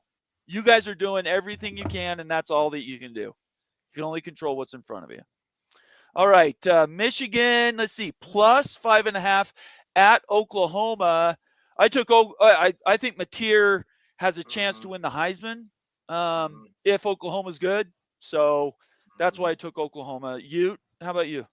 I love what Oklahoma's doing. I love Mateer. I love Arbuckle. I think that this is like Underwood's coming into a new environment. Oklahoma's going to be juiced. Right. True freshman.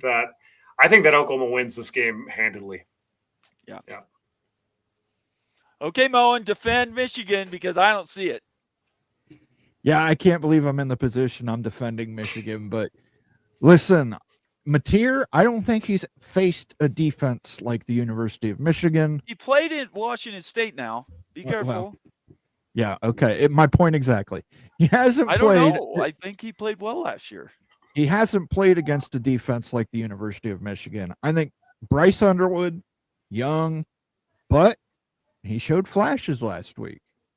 I like Michigan to outright win. What?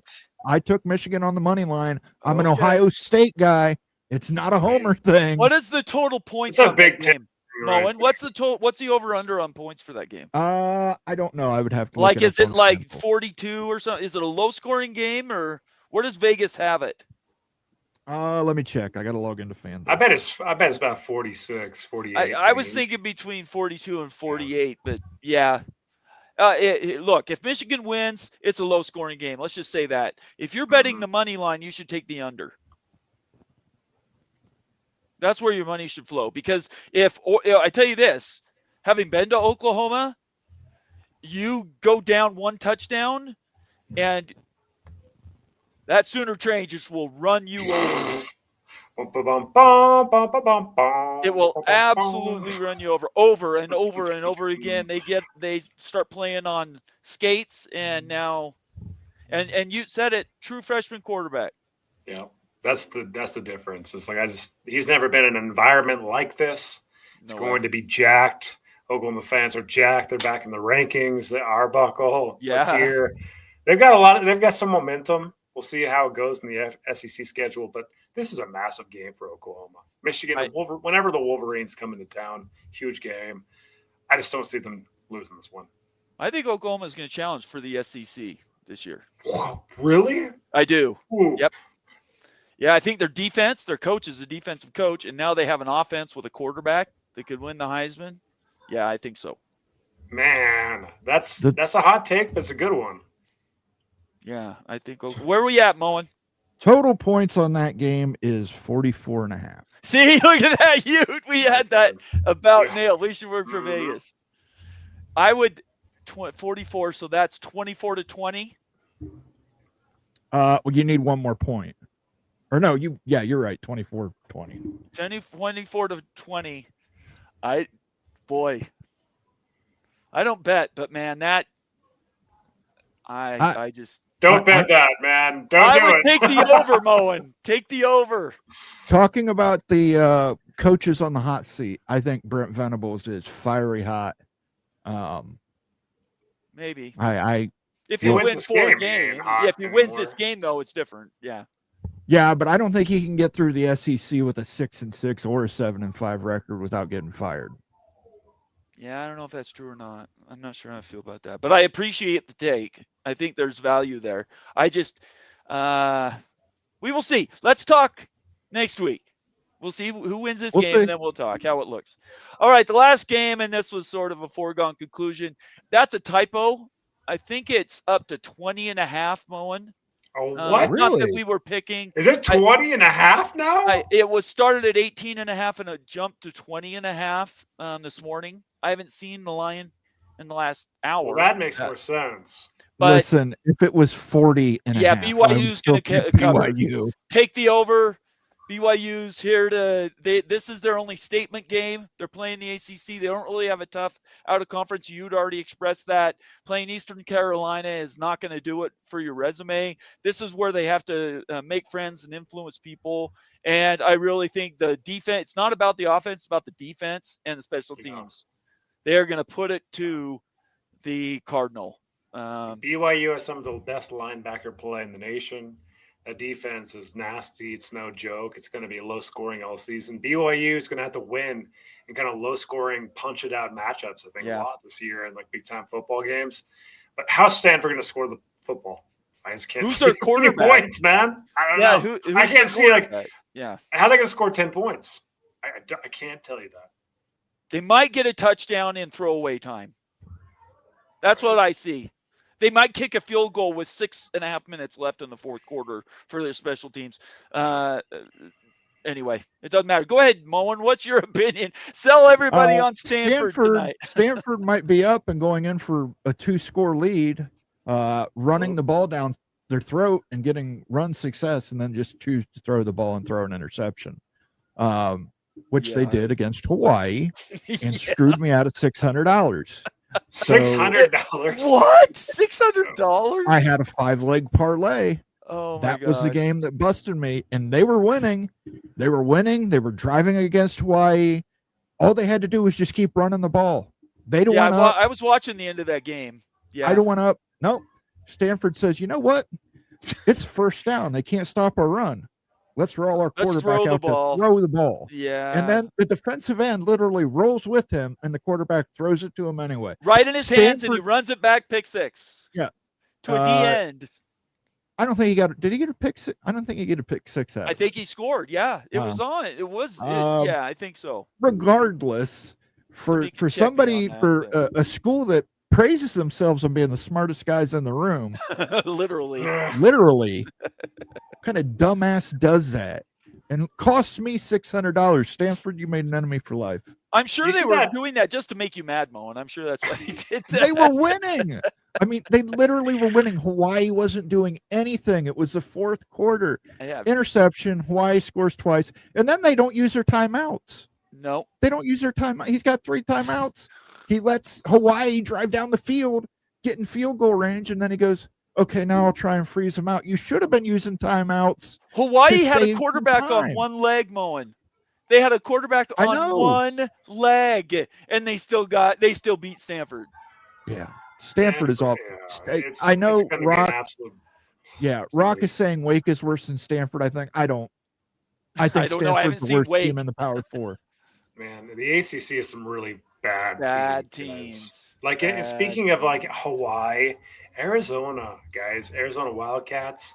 I give them a lot of grief over the years and stuff on this channel, but I think that they might be the ultimate like dark horse underdog in the Big 12. I'm serious about the Arizona Wildcats this year. I think that like everyone's picking them last. It smells to me kind of like I just had this feeling because I've played that program so much over the last 12 years. Right. Like it's like almost like an Arizona State type situation.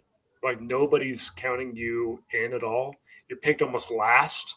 They still have no Fafita. They blew out Hawaii. I think that's a dangerous team, guys, in the Big 12. BYU goes to Tucson week 5. I wonder what their schedule looks like. Yeah, like, I mean, because – So that'll tell a lot. It'll be – for BYU, it'd be Colorado back-to-back with Arizona. Both winnable games for BYU, but also winnable games by Colorado and Arizona. Yeah. What is their schedule, you? Yeah, so Arizona has Weber State. Yeah. They're going to blow out Weber State tomorrow. Then they've got K-State playing on a Friday night at Arizona. Oof. That's a non-conference game that was scheduled in the Pac-12 era, kind of like the Baylor-Utah game last year. Right. So K-State's going there in a non-con game. Then you've got Iowa State, Oklahoma State, BYU. Okay. So that's week 6. It's right before the Utah game then. Yeah. Okay. So absolutely. And by the way, poll results are in. Let's go. 75%.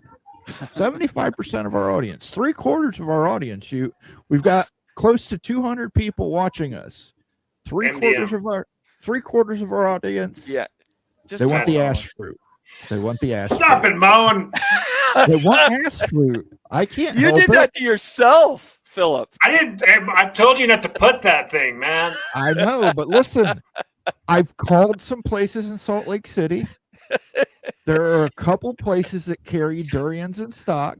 Oh my hell! You can get this. I mean, look, it's Oklahoma State has Oklahoma. If Oklahoma State beats Oregon, I will eat it. It's huge odds. All right, that's huge odds. There we go. Okay. Now we can root for Oklahoma State. If Oklahoma State defeats the Oregon Ducks, you will eat the ash fruit. It's got to be an outright win at Odson, and that would be. It's huge odds. I mean. Right. We got huge odds on it. All right.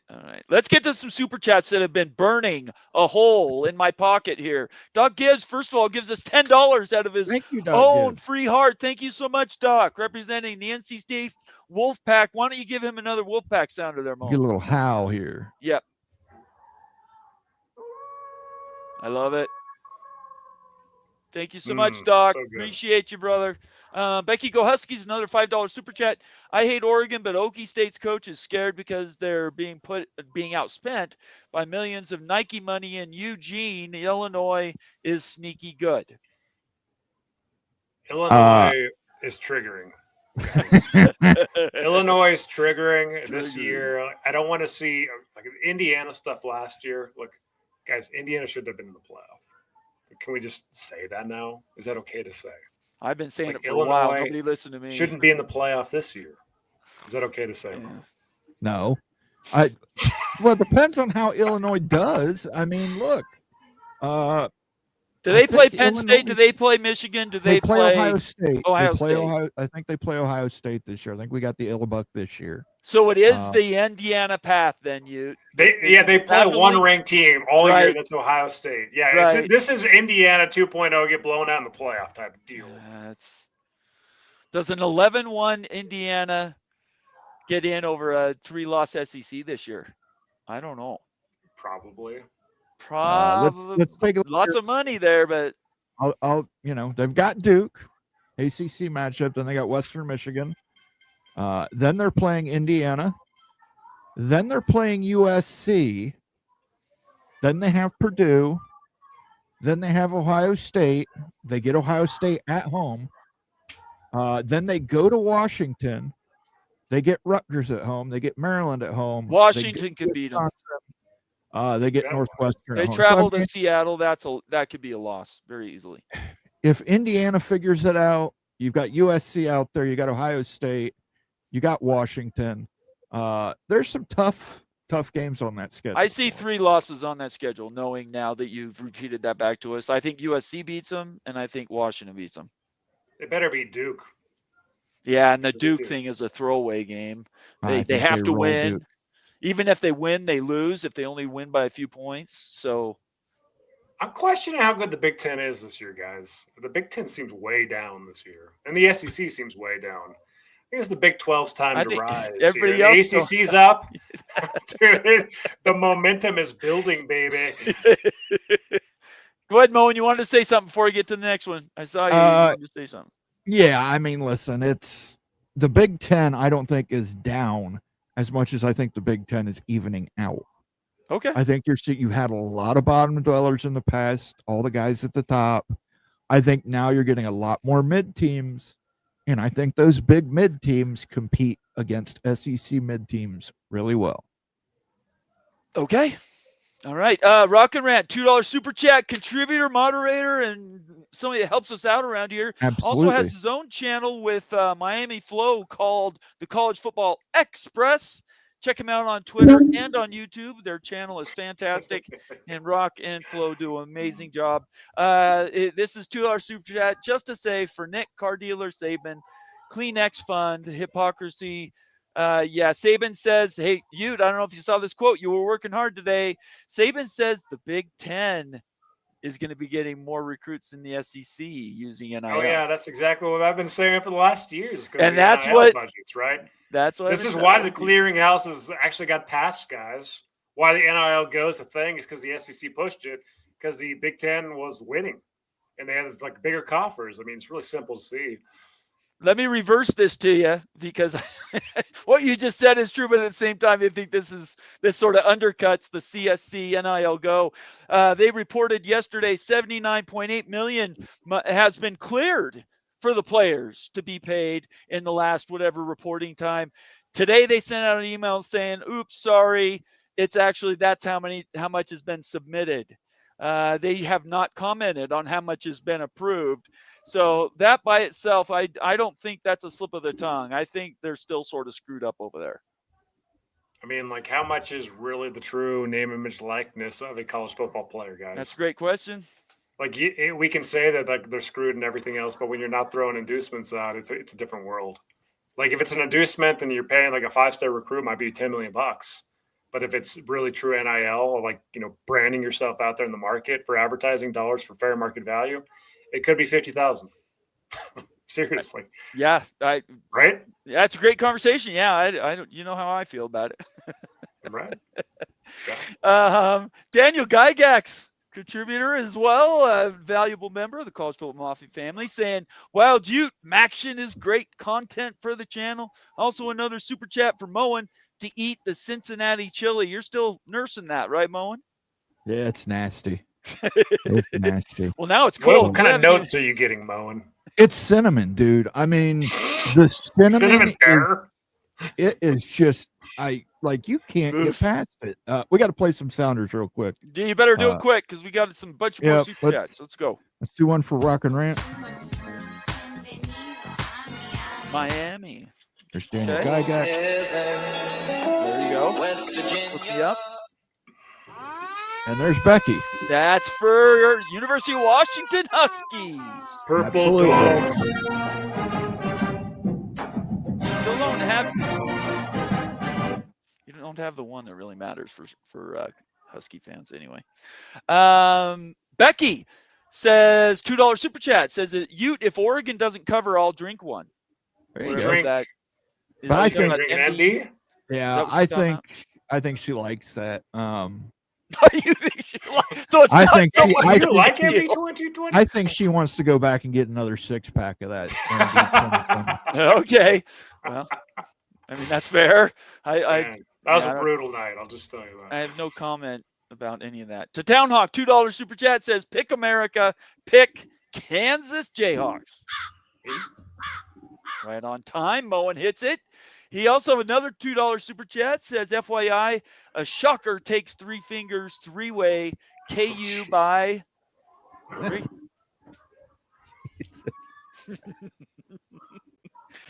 We are 2 away. 2 away from the magic overtime number for Moen to stick around. Oh We my need 2 God. more super chats of $5 or more, and Moen will stick around and do ungodly things to his body while Ute and I actually go out and do something tonight. But that's the goal tonight. 2 more $5 super chats. Here's another one that came in while we were talking. Fergie, another contributor to the channel. We appreciate everything you've done, Fergie. It was great to have you on the last couple weeks of shows. Mo and I will be eating Blue Hen tomorrow night, so I will enjoy watching you eat that whack chili tonight. Looking forward to seeing Juju take snaps. We didn't talk about Colorado at all. I honestly do not know who Colorado plays. Do you They guys play know? the Delaware Blue Hens. Oh, geez. That's why. Guess what channel that game's on, guys? It's on Fox in the afternoon, baby. It is? No. You bet. It Yeah, is it is. Big Fox, like 1:30 That's downtime. broken college football. That right there. It's just like if you got a brand, if you got eyeballs, they don't give a crap what your ranking is and stuff. It's the prime effect. So Yeah, it's the brand. Fox at 1:30, Fergie says. let me give him a little fight song Please, here. yeah. So 1:30, that's Central Time. It's 2:30 Eastern. Oh wait, no. Let's see. Is that right? I can't believe that's their fight song is "I've Been Working on the Railroad." Oh wow. Oh wow, taking shots at Colorado. Well, That's not listen cool. to it. Dun, dun, dun, Yeah, dun, play that dun, again, dun. man. Play that again. Listen.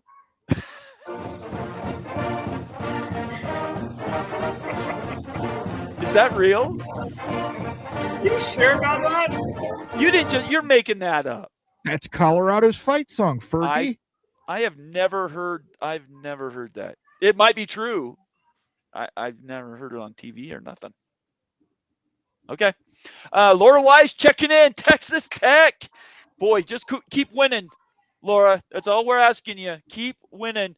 For those that don't know, they're playing Akron or I don't know, playing somebody. But their quarterback who got hurt last week, a little bit dinged up, he is going to be playing tomorrow. So we got to feel good about that if you're a Big 12 fan. Texas Tech, I believe, is also on the Big 12 channel on HBO, True TV, TNT. Yeah, it's TNT. You're right. Yeah. Hopefully So you can post a better number than Arizona and Hawaii because they got 183,000 viewers. is that right? Wait a second. They're publishing that data? You bet they are. And if anyone wants to wow. push on Wild Ute for the ESPN Plus numbers, if TNT is getting 183 for a Big 12 game, don't even let's not even go there. Like the ESPN Plus games are getting less than like 50,000 views, guys. It's so freaking bad. That's why they don't publish them. And we talk about earlier in the show before you got here, Moen and I went through it, and I detailed the Big 12 being on TNT, True TV, HBO, and I love it. I absolutely love it because I get into those channels all the time, and I love when I'm seeing live sports, live Big 12 college football.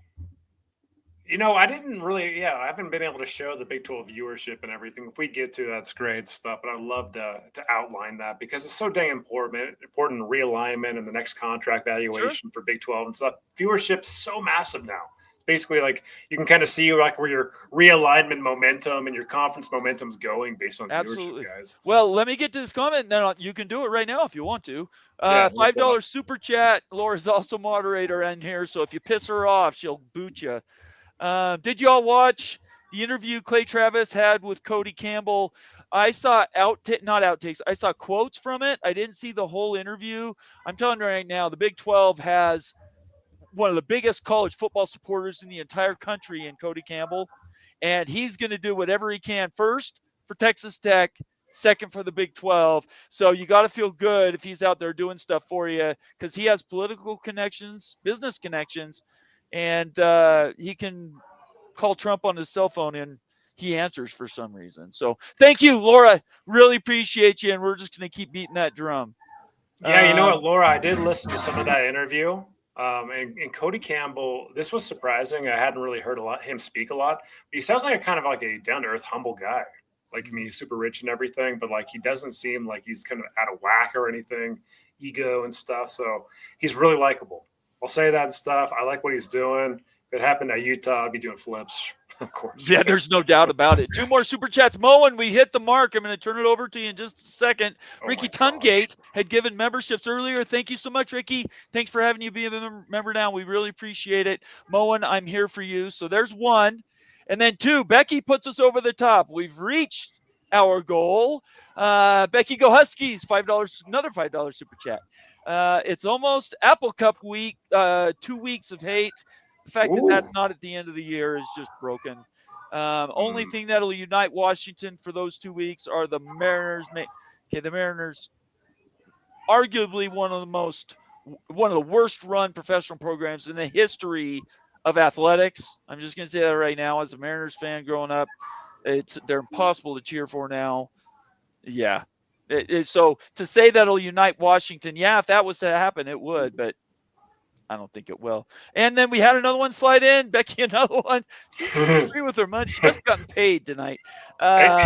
Must ensure that chili is eaten. So, Moen, you are over the top. You have reached your goal. Oh, my gosh, Moen. How much chili do you have in that bowl?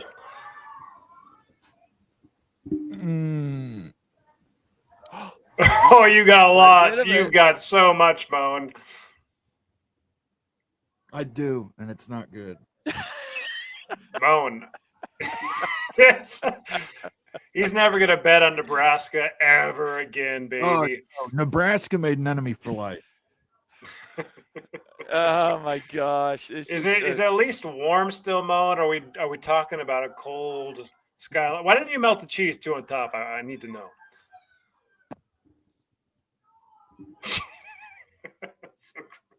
I'm gonna wait for an answer and then I've got to go. He's got so bad. You put the chili on top and then you let the cheese melt. What? The cheese does melt. It does. It does not help the flavor. This is like eating cinnamon soup.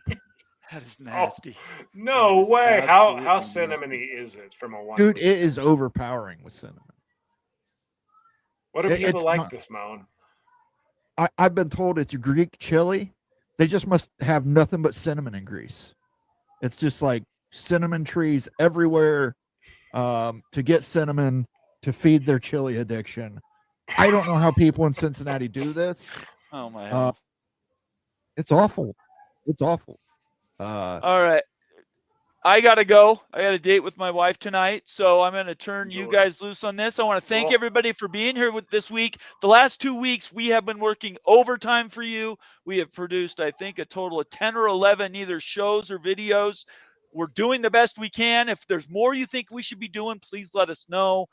For my sake, starting this thing, it's almost been 4 years on Twitter and 3.5 or 3 on YouTube. We appreciate you. I appreciate you. You appreciate you. Moen appreciates you. Everything you guys are doing for us, and we're just going to keep plugging along. And that's just how it's going to work here. So we're looking forward to week 2 in college football. And I would just tell everybody, if you're a Big 12 fan, support your conference. And if you're a fan of any other conference, I really don't give a crap about you. So that's where we're at. Everybody have a great night. Stay out of trouble. And Moen, please, look, you can't kill yourself, all right? Moen, you see that guy doing the money dance down there? That's going to be you later on.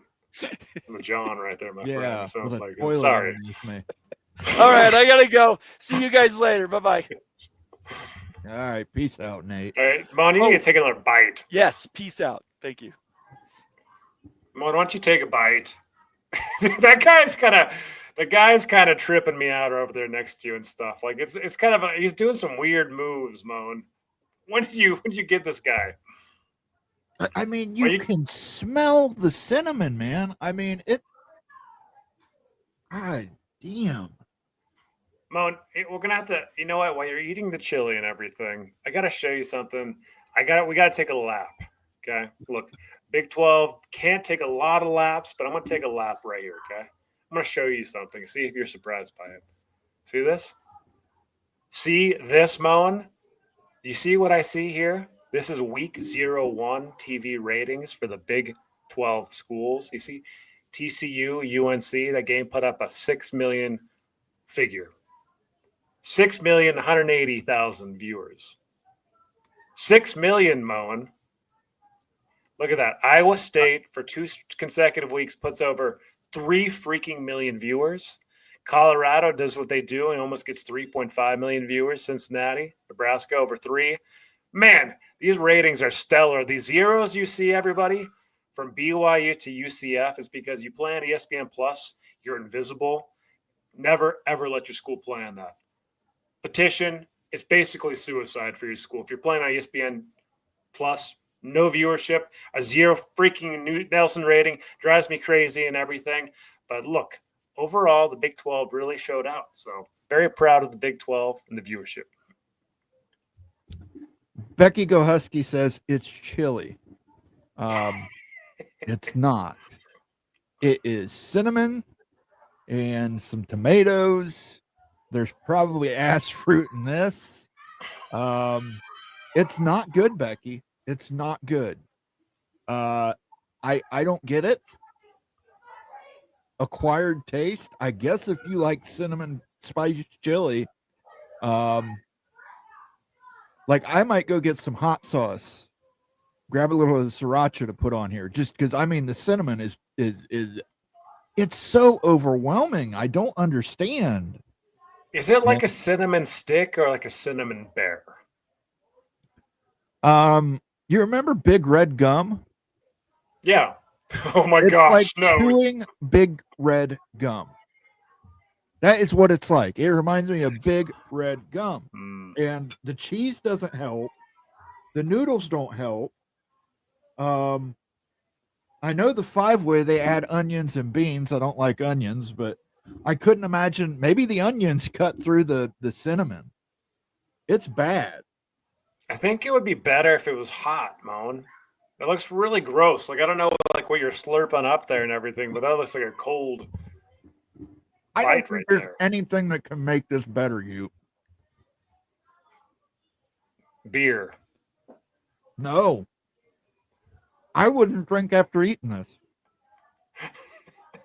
Dude. Moen, earlier in the show, you were talking about the Big Ten, right? And you had some Big Ten news. Why don't you bring that up again? I'd like to talk about that. All right. First of all, I want to thank Becky for this super chat. It's chilly. It's not. She said she used quotes. I saw Nebraska Steve in here. Nebraska Steve, here you go. Go Big Red. Very, very prompt. Makes a lot of sense because this tastes exactly like Big Red. Chewing gum. Dude, How ironic is the Cincy Nebraska game? It's Cincinnati chili and it tastes like Big Red. I thought Moan had a smart bet. I'm disappointed in Nebraska's lackluster performance last week and wish Wild Ute was eating some chili. This is not chili. This is Skyline. I'm telling you what, it might be like I would have to be starving to eat this. And people pay $5 a can for that stuff? Yeah, $5.59 for the smallest can they had. Did you put spaghetti on it? Oh yeah, it's a three-way. It's a three-way. It's some sick stuff, man. So tell me, like, what's this Big Ten? Like the Big Ten news, guy. Big Ten news is talking about backstage politicking, certain schools liking certain candidates. For example, I did mention Utah. USC is backing Utah. USC likes Utah. But the schools in the East, they're a little worried. They don't want to put too many schools out west. They do not want a West Coast voting block. It's already a fractious voting block in the Big Ten. You got Ohio State, Penn State. Usually, sometimes Iowa joins up with them, and then you've got like Purdue and Indiana. The smaller schools will join up with them, and then you've got Michigan, Wisconsin, Minnesota's in there. I believe Northwestern's in there as well. They have their own voting block, and then you got the new kids on the block like Maryland and Rutgers. Smaller schools that are afraid if more big brands get added and they do move to unequal revenue share, their revenue is going to be reduced even more significantly. Than, like for Rutgers and Maryland, adding Georgia Tech and Kansas wouldn't be bad for them because, hey, if it does go to unequal revenue sharing, it's not going to hurt them as much as adding a Clemson and a Florida State. So I'm hearing two things that you're saying. Number one, that several Big Ten schools don't want to add West-based teams because it establishes more of a strong voting block against the East-based traditional Big Ten teams. And then in addition to that, there's fear that a superpower like a Florida State comes in and pushes their weight around and which could lead to unequal revenue sharing. So there's a lot of fear with adding a big brand and a Western brand. Everybody wants something different. Like, you know what I mean? Nobody can agree 100% on anything. You've got 18 votes in the Big Ten. You got to get 13 of them in order to add somebody to the conference. So you've got different blocks. You got schools. I mentioned it. Maryland has friends in the ACC from their time in the ACC. So you've got Maryland, they can call and say, hey, we really like this school that we worked with in the ACC. They were really good and cooperative and we like them.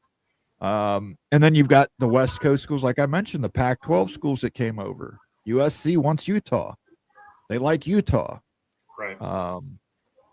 And those schools will vote as a block. And that's, presidents don't necessarily want a block of 5 or 6 West Coast schools because they could overcome any block in the Big Ten. There's not enough. The East is fractured. You know what I mean? So there's blocks. It's not like all the original Big Ten guys vote in a block. Are there? Yeah. Yeah. So curious, like the Michigan and Wisconsin voting block that they control. I believe Minnesota's in that block as well. Minnesota is as well. Northwestern is as well. Is there influence with the Western teams like a USC that's pushing that block into the Western way of thinking where USC is getting an undue influence in the Big Ten? I don't think it's an undue influence. USC is really going to have to, they've only been here a little while, but they're really going to have to up their, I think UCLA probably has a bigger say than USC at this point. What? For Michigan and Wisconsin. Washington, Michigan, and Wisconsin would probably listen to Washington a little more than USC. They like those big public Ivy schools.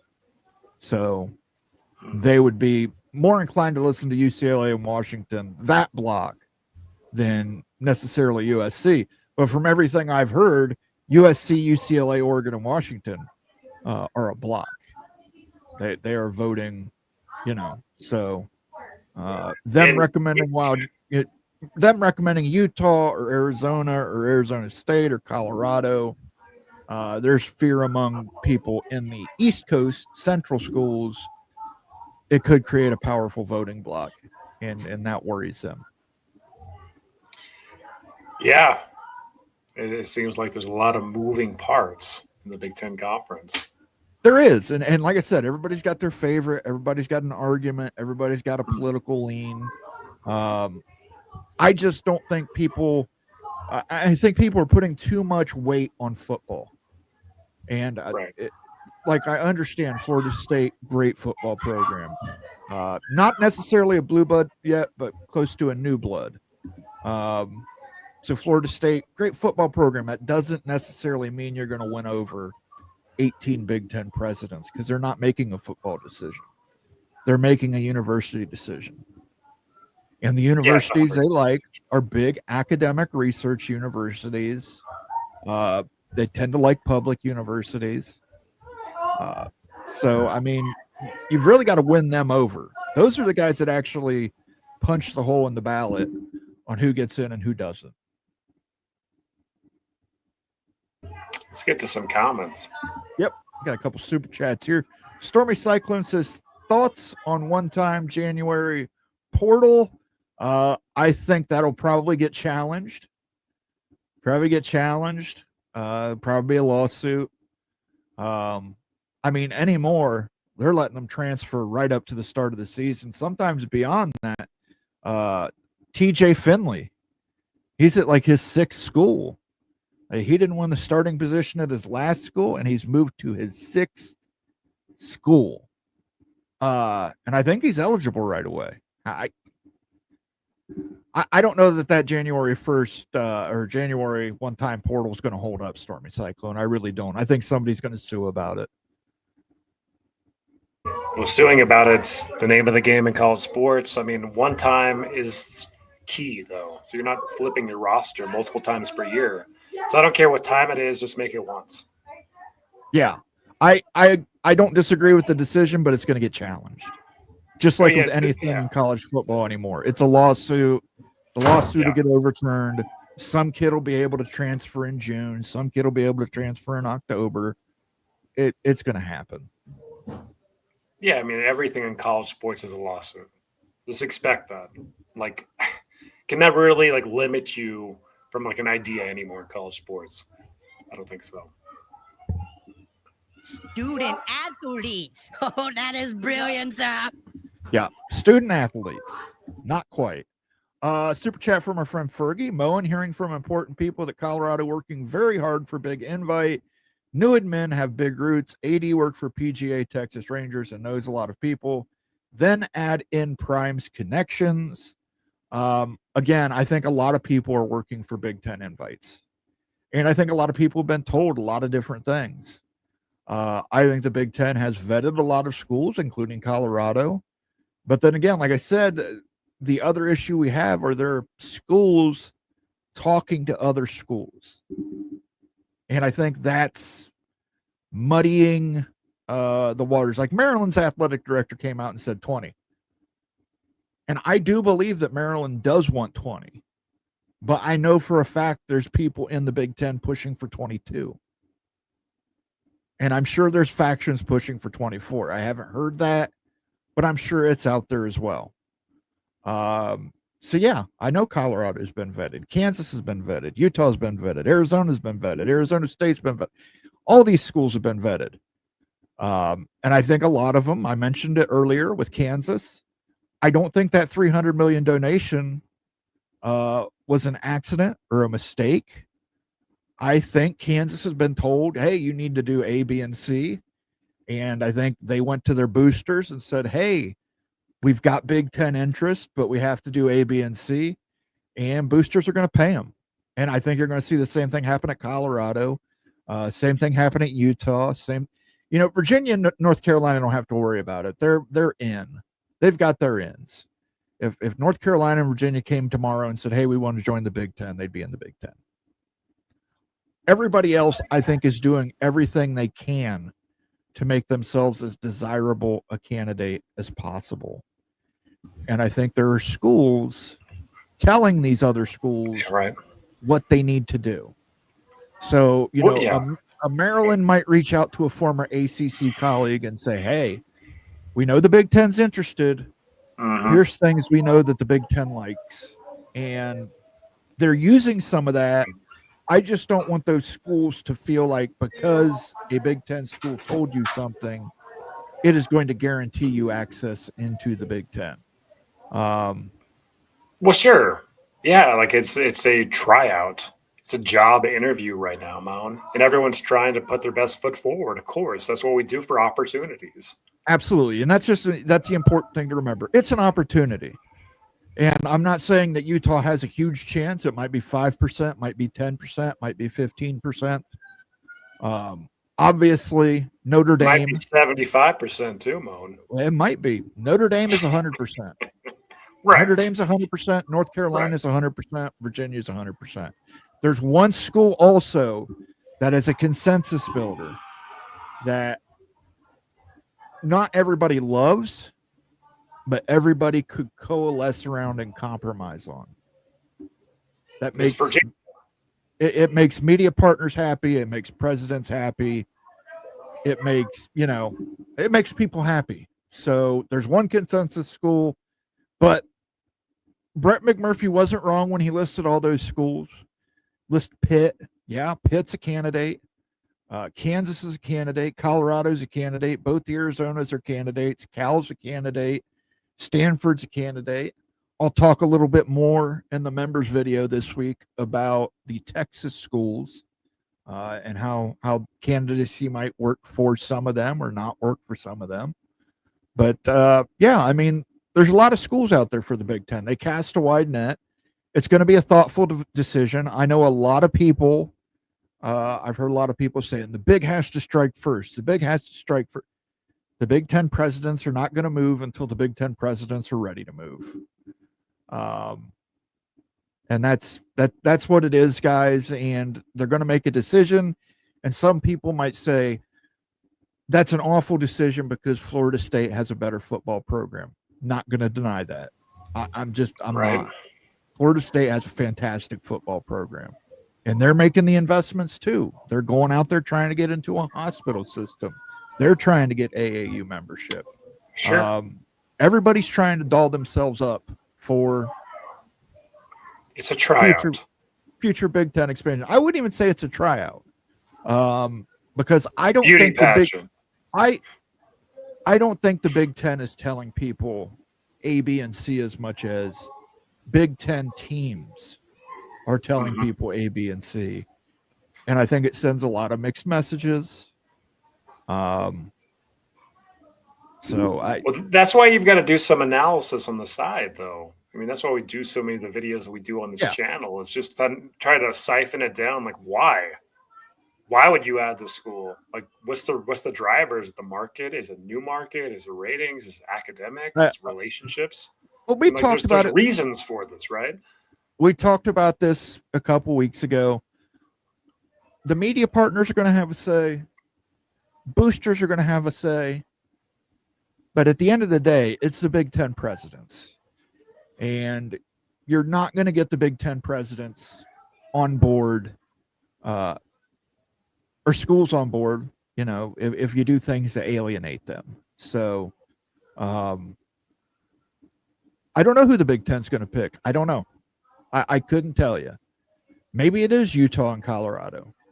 Maybe it's Kansas and Virginia and North Carolina splits and goes to the SEC. I don't know. There's a lot of candidates out there. Those candidates include some schools that are non-AAU. But AAU is very important to the Big Ten. Nebraska has had a lot of heat from people in the conference for several years since they lost AAU. So again, if you asked me today, pick who's going to the Big Ten, I couldn't tell you. I know the consensus builder, that would probably be one of them, and then it would probably be another ACC school. I don't think it's going to be a West Coast school. If they go to 22, I think the West Coast schools and Kansas have a better chance. But if they only go to 20, I see them taking 2 ACC schools. Yeah, that makes perfect sense. And I don't see them moving first. I think the SEC is going to move first. The SEC is going to make a decision on what they want. If, Greg believes that they're going to go for a big scoop, North Carolina, Virginia, Clemson, and Florida State. He also believes it might be a delayed big scoop where they grab North Carolina and Virginia first, and then later on they grab Clemson and FSU. I think that's a lot of speculation on Greg's part, but I think there's a lot of wisdom there. Big Ten, it's going to come down to what Ohio State and Penn State want ultimately. But we know Ted Carter, new Ohio State president, former president at Nebraska. You can go back and read some of his quotes when he was at Nebraska. He's been very, very adamant about Nebraska getting their academics up, getting AAU status back. So I think we know from that he likes AAU. But there's that one consensus school that in the Southeast that everybody can kind of coalesce around, but then I think everybody else has favorites. You know what I mean? I think Maryland has a favorite in the ACC. I think Penn State has a favorite in the ACC. I think Ohio State has a favorite in the ACC. I don't know who those teams are. You know what I mean? And I think Kansas, there's schools that have Kansas as a favorite. We know there's West Coast schools that like Utah. There's probably West Coast schools that like Colorado. I'm just saying you can't eliminate people, but there are schools that I think are more likely candidates. Like, I don't think, and nothing against Utah. What are you going to say, Amon? Whenever you say nothing against, the hammer's coming down. I want to hear this. I don't think Utah has a very good shot at getting into the Big Ten. But I think they have a shot. For what I don't reason? think why don't they have a good, because it's a West Coast school. I don't think any of the West Coast schools have a good shot. Okay. But I mean, if we ranked them, we could rank them. And I see a lot of people in chat saying, well, you're not telling us enough. You're not telling us. I'm not allowed, guys. Some of these things I'm told, and I'm told not to say certain things. So I apologize, guys. When that changes, when the people tell me, hey, you can say this now, I will say it. But until then, I can't say it. I'm sorry, but I just can't. But thank you for the super chat, Fergie. Tawtown Hawk says, you blink twice if you need a squad card. Here's your screams in the background. No, Ute's daughter's having a birthday today. So happy birthday to your daughter, Ute. They grow up so quick.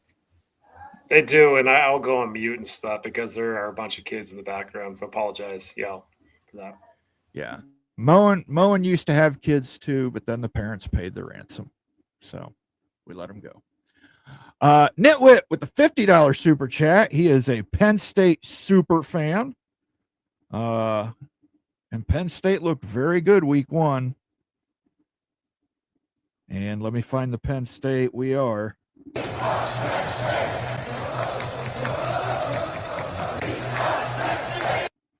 As well as a little Nittany lion roar for him. Ohio State and Penn State run the next round of expansion. It's absolutely true. Both those schools, along with Iowa, relented in letting Oregon join the conference, so Michigan and Wisconsin could get Washington. And not that they didn't like Washington, but they relented on Oregon. It allowed Washington into the Big Ten. Part of that negotiation, again, we're talking about backroom politics, voting blocks, factions, favorites. Here is a great example of that. Ohio State and Penn State were granted more say on the next expansion, and they will have more say. But I cannot tell you who the favorite is at Ohio State and Penn State. Got another super, but thank you for the super $50 super chat, Nitwit. Good luck. Let's to the Penn go. State. Good luck. Give him some sounders there, Moan. Give him like some big time Penn State sounders. Yeah, let's give them some special. They've got Penn State. Let's do this. They've been sucking you, sucking you, and sucking you. They've been sucking you, sucking you, and sucking you. They've been sucking you, sucking you, and sucking you. You're sick of it. I get it. Michigan and Wisconsin got the milk last time from Ohio State and Penn State. We get the milk this time. And yeah, Ohio State and Penn State will probably be the final say on it. They both do like the consensus school. Let me ask you something, Moan. Okay, Sure. So if it's Ohio State and Penn State that are going to make the final decisions, and schools know that they're going to be the big decision makers, like, is there any type of inducement that schools can give to Ohio State and Penn State to get into races? Okay, I can talk about this. Here's one thing I can Let's hear talk it. about. Since Okay. Duke has made inducements. Duke has made inducements. I've made no bones about that. Everybody in the Big Ten knows that. It's not just the Big Ten that Duke has talked to. But yeah, the Duke bikini. Duke has made offers. Duke has made his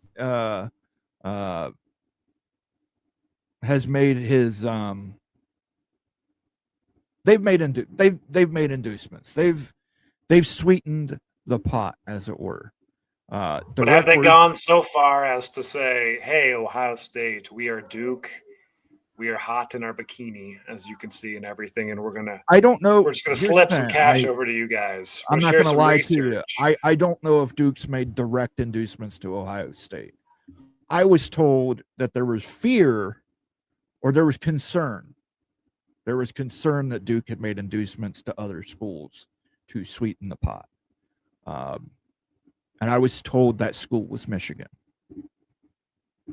which Michigan does have pull in the Big Ten, but again, they got, so we'll see. I'm sure there are schools in the back end that are, really? And I don't think it's just Ohio State. I think it's every school in the Big Ten. You got to get 13 total votes. So I'm sure Florida State's reached out. I'm sure Clemson has reached out. I'm sure Miami's reached out. I'm sure Georgia Tech's reached out. I'm sure Duke's reached out. Kansas has reached out. Utah's reached out. Colorado's reached out. I'm sure all of those schools have reached out. And all of those schools are candidates. The only school that gets 100% support is Notre Dame. North Carolina and Virginia as well. North Carolina and Virginia would probably get all 18 votes. I think you could probably get unanimous votes for those three schools. That's not surprising. The Big Ten falls in love with schools, and they don't fall out of love with schools. Like North Carolina, Virginia, you fall in love. You wanted them 15 years ago, and you're still in love with them. You've wanted Notre Dame for 100 years. Like once you want something, that the heart's desire does not change in Big Ten country, Moan. It's true. And some of it's culture too. They want teams that share Big Ten culture. But yeah, I mean, listen, whoever gets added is going to get all 18 votes, regardless. They'll do a straw poll first. When they get 13 votes, the other 5 schools are going to relent and say, yeah, it's a unanimous decision.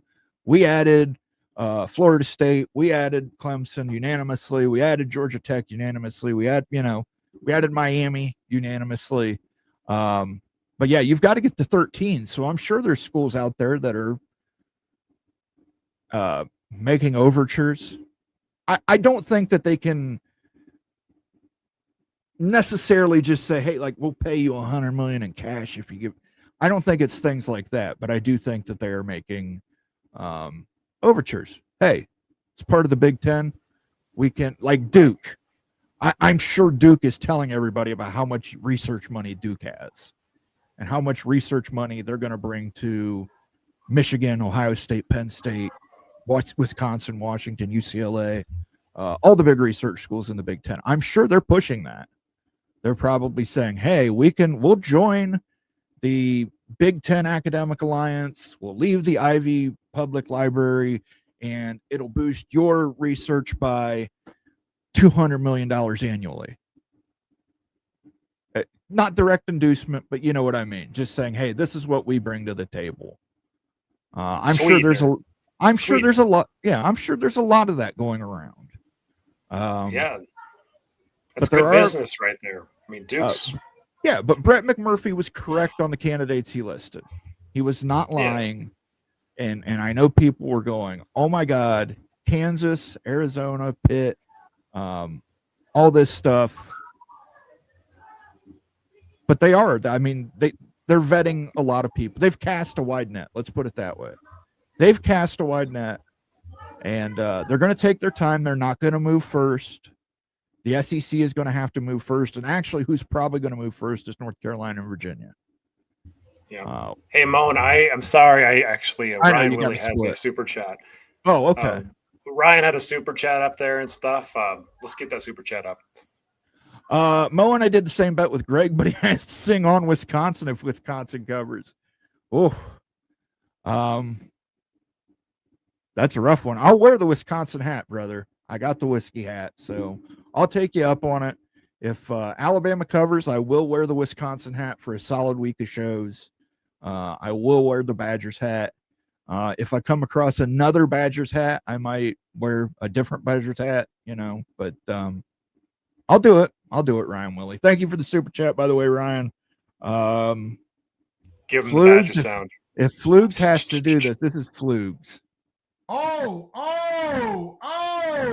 That's what he's going to be saying if you guys cover against Alabama. And I hope you do. I hope you beat Alabama, Ryan. But yeah, you guys just can't seem to keep a quarterback on the field.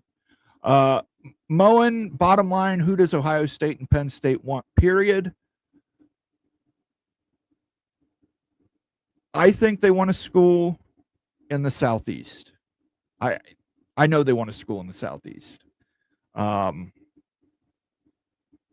why don't you give us some characteristics of a school that Ohio State will want? Like, what's the type? What's Ohio State's type and Penn State's type? I think Ohio State and Penn State, they want a winning program. They want a new market. They want places that they can go into. I think recruiting is also important for Ohio State and Penn State. And academics. Academics are still important. So Florida State, get into that hospital system, get AAU. Clemson, do what you got to do to get AAU. I'm not saying it's immediately going to be a no way if you don't have AAU, but you got to be at least working towards that. Georgia Tech. I know a lot of people are saying Georgia Tech doesn't have any fans. Georgia Tech, et cetera, et cetera. It gets the Big Ten into a new market. And Atlanta's a big, big market. It's filled with Big Ten alumni. Georgia Tech would be an ad that I think Ohio State and Penn State could get behind. I think Purdue, Michigan, the other schools would get behind it too. It's a big engineering school. Georgia Tech is a mix between Rutgers and Maryland. I don't disagree with you, but that actually would make Rutgers and Maryland happy. You would get Rutgers and Maryland votes off of it. I think you'd get Purdue and Indiana votes off of it. I think Northwestern would like it a lot. I think Michigan and Wisconsin would vote for it. I think Iowa would actually vote for it. Like I said, I don't think that's the end all be all, but I think if I had to pick one school that OSU and Penn State would vote for right now, it would be Georgia Tech. It's the Atlanta market. It's recruiting. It gets you academics. I know people think, well, Georgia Tech doesn't move the needle. I think they're going to get a needle mover that comes with Georgia Tech, whether it's Georgia Tech Clemson, Georgia Tech Florida State, Georgia Tech Miami. Georgia Tech is a consensus builder. No way. Look, Dude, compromise. come on. It's compromise you, and you're going to have to compromise a lot to get everything you want. And I think the TV partners will probably get a Miami, a Florida State, a Clemson, and the presidents will get like a Georgia Tech. But I mean, they want to get into the Southeast. And you'd skip on Florida State. I'm not saying you skip on Florida State. Florida State might be the one that travels with Georgia Tech. Real easy travel between Florida State and Georgia Tech. But Florida State has to show the Big Ten doesn't want another Nebraska on their hands. They don't want a school that is not doing enough academically to get AAU status, to do a lot of research. The Big Ten presidents like a lot of research. I just think Florida State, yes, Miami is already AAU. Miami already has a hospital system. I think that does put Miami in front of Florida State. But Florida State, I think if they do enough, if they say, hey, look, we went and got this hospital, we're building our hospital system, we're doing this to build research, we plan to have AAU by X date. I think that's important for Florida State. I think it could move the needle enough. But if the Big Ten only goes to 20, I think it's Georgia Tech +1. If the Big Ten goes to 22, I think that flips the script and offers a lot more options. That's pretty shocking to hear. I mean, if you go to 22, well, here's the thing. I do agree with Greg. I think Florida State and Clemson both end up in the SEC. And I think that's a good thing for both because I think they're both really SEC teams. In terms of football quality, culture, what we talked about culture, Big Ten culture. I think Clemson and Florida State are really more locked in with the SEC culture. And that might just be my opinion, but and you know, another big thing for Kansas, culture. Kansas culturally aligns with the Big Ten. Very old university in the Midwest, AAU status, has a hospital system attached to it. Football, they've invested in football. They're putting together a new stadium. Like I said, they just got a $300 million gift. I don't think that's a coincidence. I think that's being used to, and they've got an integrated hospital system. They like that. So, I'll put that out there. I think if they go to 20, it's Georgia Tech +1. And Georgia Tech is a consensus builder, new market. I'll tell you what, Moan. Georgia Tech is such a downgrade.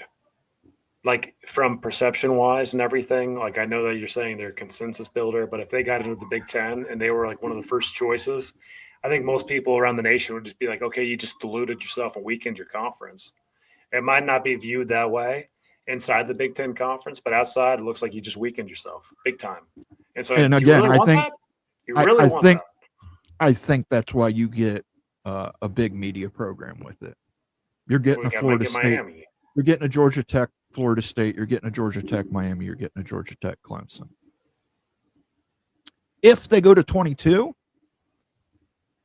it's going to be hard to do, but I could see them pulling Georgia Tech, Miami, either Florida State or Clemson. Probably more than likely Florida State than Clemson and Duke. And I know a lot of people are going to say, well, Georgia Tech does not move the needle. It doesn't, but it's a compromise thing. It's, you know, Georgia Tech might get you a Florida State. Florida State may not have 13 votes. Georgia Tech comes in, they say, okay, it's a good travel partner, etc. We'll give you Georgia Tech to get a vote for Florida State. Wow. That makes sense. If you gave Florida State and Georgia Tech, that's digestible. It's exactly. It's compromise. It's compromise. But I mean, there's anybody who tells you for sure they know who the Big Ten is taking at 19, 20, 21, 22, unless it's North Carolina, Virginia, or Notre Dame, everybody is still in play. Mm-hmm. Is everybody, are certain teams more in play? Yeah, because they bring a lot of more to the table.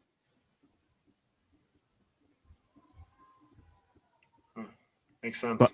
But I mean, look, it is what it is, and I get it. People are upset. They want the answer that this is what it's going to be. This is what it's going to be.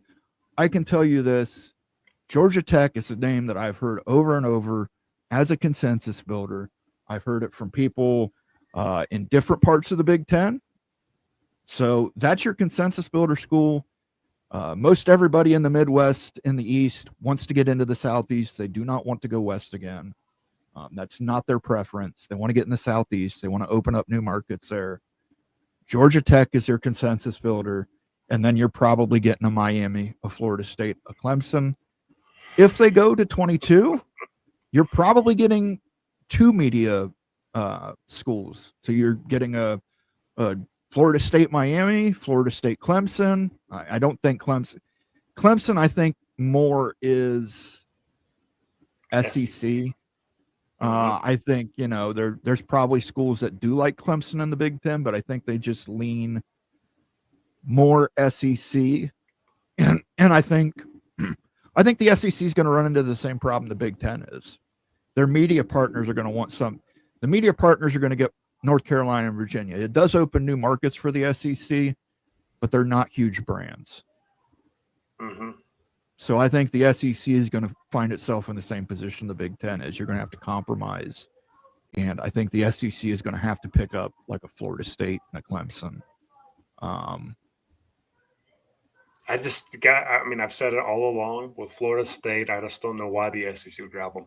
I just after everything we've talked about, after everything that's important, AAU, academics, and everything else, like getting into new markets and stuff, like it just makes no sense why you'd have Florida State if the SEC, you own the territory. It's not adding new recruiting grounds. It's not adding new markets. It's adding some rivalries and some good football. It makes no sense to me. I'm going to say that again, Mo. No sense, no sense, no sense, no sense. SEC and Florida State, no sense, no sense, no sense. Big Ten and Florida State, a ton of sense. For a lot of different reasons. I've said it a billion times. I'm going to say it a billion times more, and it's going to turn out that way. You watch. Florida State's going to end up in the Big Ten. I will tell you this. The Florida State trying to get AAU status and improve their research, they're not just doing that for the Big Ten. Right. Yeah, they both want it. Yes. SEC the SEC has schools that they want. That again, the SEC would be adding two AAU schools by getting North Carolina and Virginia. Outside of Oklahoma, the last few expansion candidates for the SEC have all been AAU. Yeah. And the SEC is no different than the Big Ten. There are blocks there that want this, that, and the other thing. And, it's all those AAU schools want more AAU schools in the SEC. Does that push to if they can get Clemson and Florida State into the AAU, that's the other thing too. You got to remember, we went back a couple years. We never know when the AAU is adding new members. The AAU just decides. It's just, we're adding new members. A couple years ago, they added Miami. They added Notre Dame. The people who vote for that are AAU members. And outside of Nebraska, everybody in the Big Ten is AAU. They voted for Notre Dame. They voted for Miami.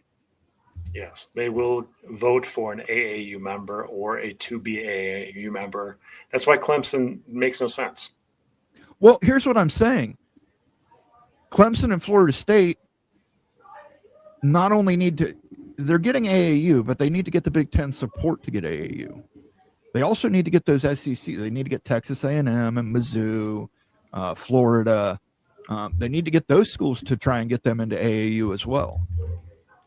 So ultimately, getting into the AAU, the Big Ten has, 17 votes for the AAU, and I think there's 60 total schools in the AAU, something like that. Yeah, it's like 71. Yeah. So you got 69. 69. There you go, 69. So you've got 17 votes in the Big Ten. How many AAU schools we've got in the SEC now? We've got Florida, Texas A&M, Mizzou, Vanderbilt's AAU, I believe. There's one more. Who else is AAU in the SEC? You got like 5 or 6 votes in the SEC. So it's part of it is, trying to make yourself attractive not only as an expansion candidate, but you got to make yourself attractive as an AAU candidate too. It's, Nitwit, $9.99 super chat. Arizona, Kansas, Colorado, and Utah will join Notre Dame's new ACC. Will make Stanford and Cal happy. Yeah, we've talked about this trifurcation. The possibility of schools, the best schools in the Big 12 and the best schools in the ACC. We did a tier maker on it a couple weeks ago. Coming together to form a new third conference. Call it the new ACC. Call it whatever you want to. That's a possibility. That's still out there. But yeah, I mean, look, it's. I don't know what more I can say. It's just I don't know who's going where. I don't. That's not happening until the Big Ten and the SEC make their first moves. The SEC has the question is right. It's like the SEC are the trifurcation though. That's what I'm talking about. It's after the SEC and the Big Ten take the teams they want to take. That's when that forms because you didn't make it into the Power 2 at that time. And so you need to establish yourself into a more stable money situation.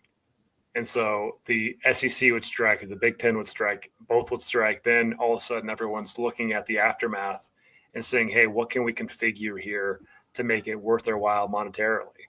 And so that's where schools, like in these schools right here, Arizona, Kansas, Colorado, and Utah certainly could be looking to be a part of that if they don't get taken by the Big Ten or the SEC. Could be.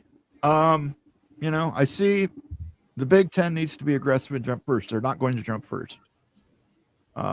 Unless North Carolina and Virginia join the Big Ten, which I don't think is I wouldn't put the betting odds on that. I think they both go to the SEC. And I do agree with Greg because of the political cycle in the state of Virginia.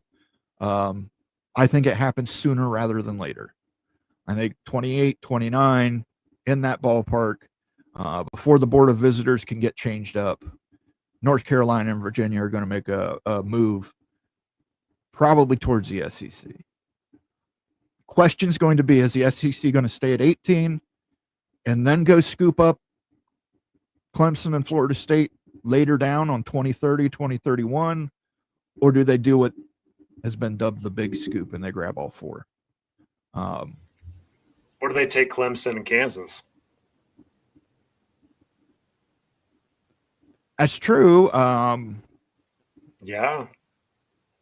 It's a new market. You had your rivalry. You had AAU. You had a basketball brand starts checking off.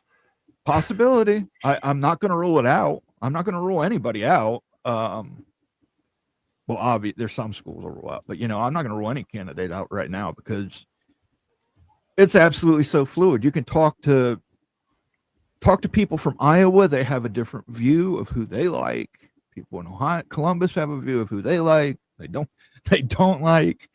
And I'm sure it's the same in the SEC, but I think Clemson and Florida State do go to the SEC. It's just a matter of when they go to the SEC. But they could go to the Big Ten. I'm not ruling out Florida State and Clemson to the Big Ten. If they can get the AAU votes and Florida State can get AAU status and Clemson can get AAU status and really make a strong effort on academics, I think it could. It could push them into the Big Ten. But yeah, the Big Ten, unless North Carolina and Virginia go to the Big Ten's not going to act first. They're going to be reactive. They're not going to be proactive in this round of realignment.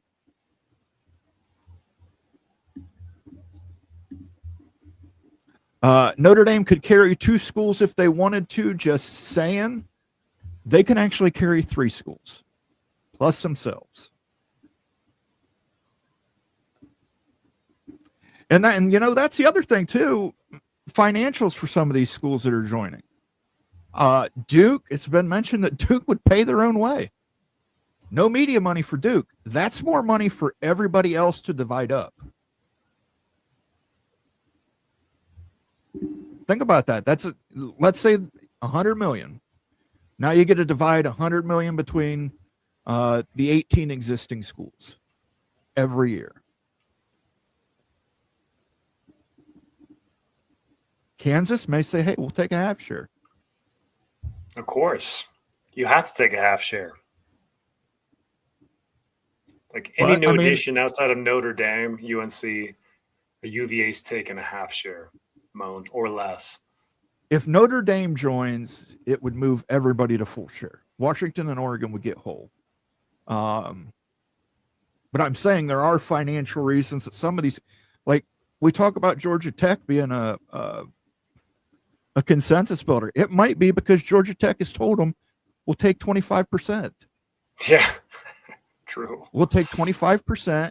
You can bring the next person in as a full. You can bring Florida State in at full pay. We'll take 25%.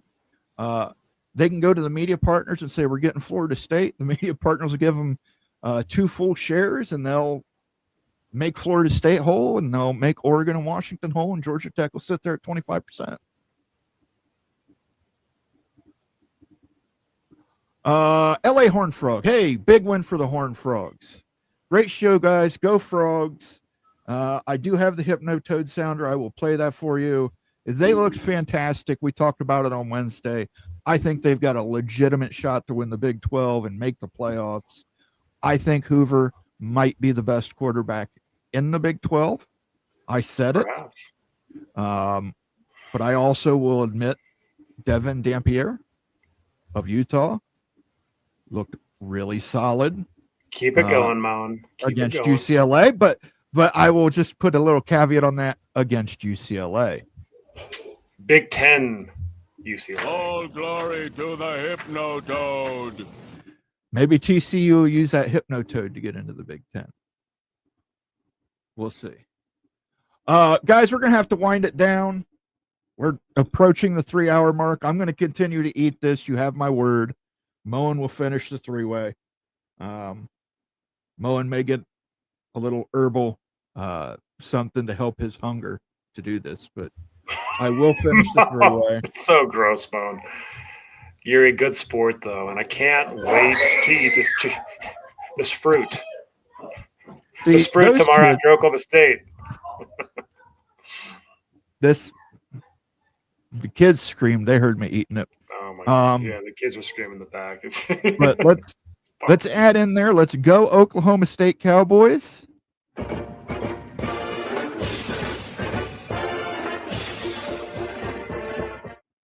If the Oklahoma State Cowboys beat Oregon, the Wild Ute has agreed to the Ass Fruit Challenge. He will go to the Asian market. There are 3 Asian markets there in Salt Lake City, Ute. They all carry durians. I did call them.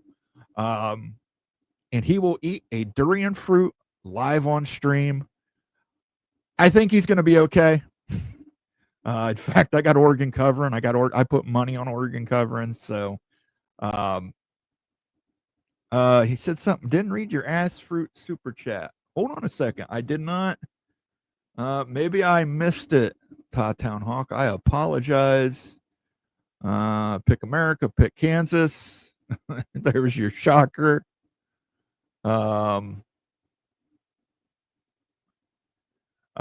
blink twice if you want a squad car. I don't see it in here, Town Hawk. It may have got lost in the shuffle here. Yeah, that Kansas.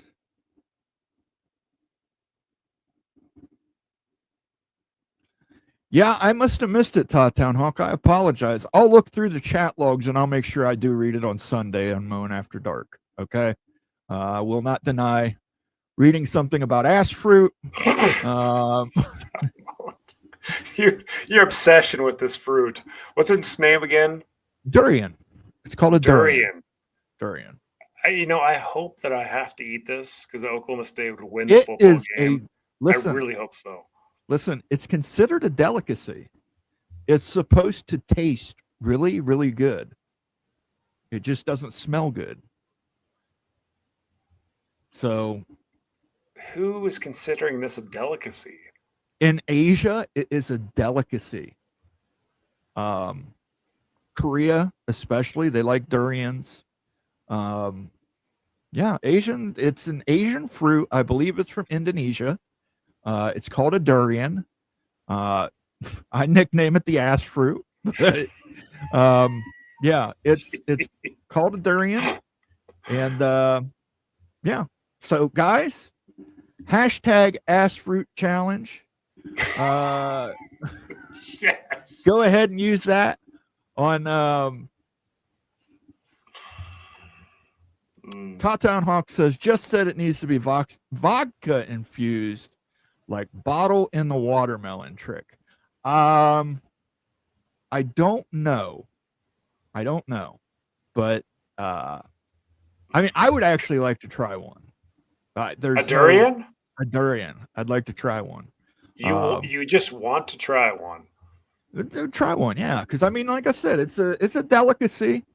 We'll discuss more of it on. We got to wrap up here. Damn, we're in 3 hours, and I got to eat more chili. Thank you everybody for joining us tonight. Thank you to everybody who super chatted. I apologize if I missed any super chats, but I'm going to run it down here. Thank you to Ryan Willie, Doc Gibbs, Amazing Blue. I'm really going to have to think on that Michigan challenge. That's tough. Fergie, of course. Ricky Tungate donated 5 members. Mr. Hoosier. Thank you, Ricky Tungate. Town Hawk, of course. Rock Chalk Jayhawk. Beat Mizzou. I'm rooting for you. I got money on you. I got Kansas on the money line. Do me proud, Jayhawks. Do me proud. Go Black 45. The King of Death Valley, the true Death Valley. Daniel Gorby, Florida State. Glad to have you here, Daniel. And, of course, Stormy Cyclone. Stormy, I picked Iowa State as well. Make sure you beat them. Hawkeyes get that Cy-Hawk trophy. Becky Go Huskies. Thank you, Becky. I will see Becky will be with me on Wednesday for our new episode of The Take. Definitely check that out. Daniel Gygax, Rock and Rant. Rock and Rant will join me on Sunday. Thank you, Rock and Rant. Laura Weiss, Texas Tech Red Raider. She's also a member. Laura, stay tuned. I will be doing the members only video on Texas in regards to expansion candidacy and some of the things I've heard about TCU and Texas Tech. Ricky Tungate again. Town Hawk Nitwit with the 50-piece. God damn. Let's give him something special. Give that money and let that money flow down. Let the money flow, Moan. Trying to find the... Yeah, here. Everything mowing. Every faucet in my house is mowing. Everything is mowing. Everything is mowing because of Nitwit. Thank you, Nitwit. Much appreciated, sir. Thank you, Nitwit. 50-piece. CAC, thank you, sir. And LA Hornfrog, thank you, sir. Thank you to everybody who gifted memberships tonight, gave us super chat donations. We love doing the Friday show. It's our funnest time of the year. We get to watch football and eat Skyline chili monstrosities and and durian. Your butt who knows? Fruit. Maybe we'll just end the show with this. Hashtag ass fruit.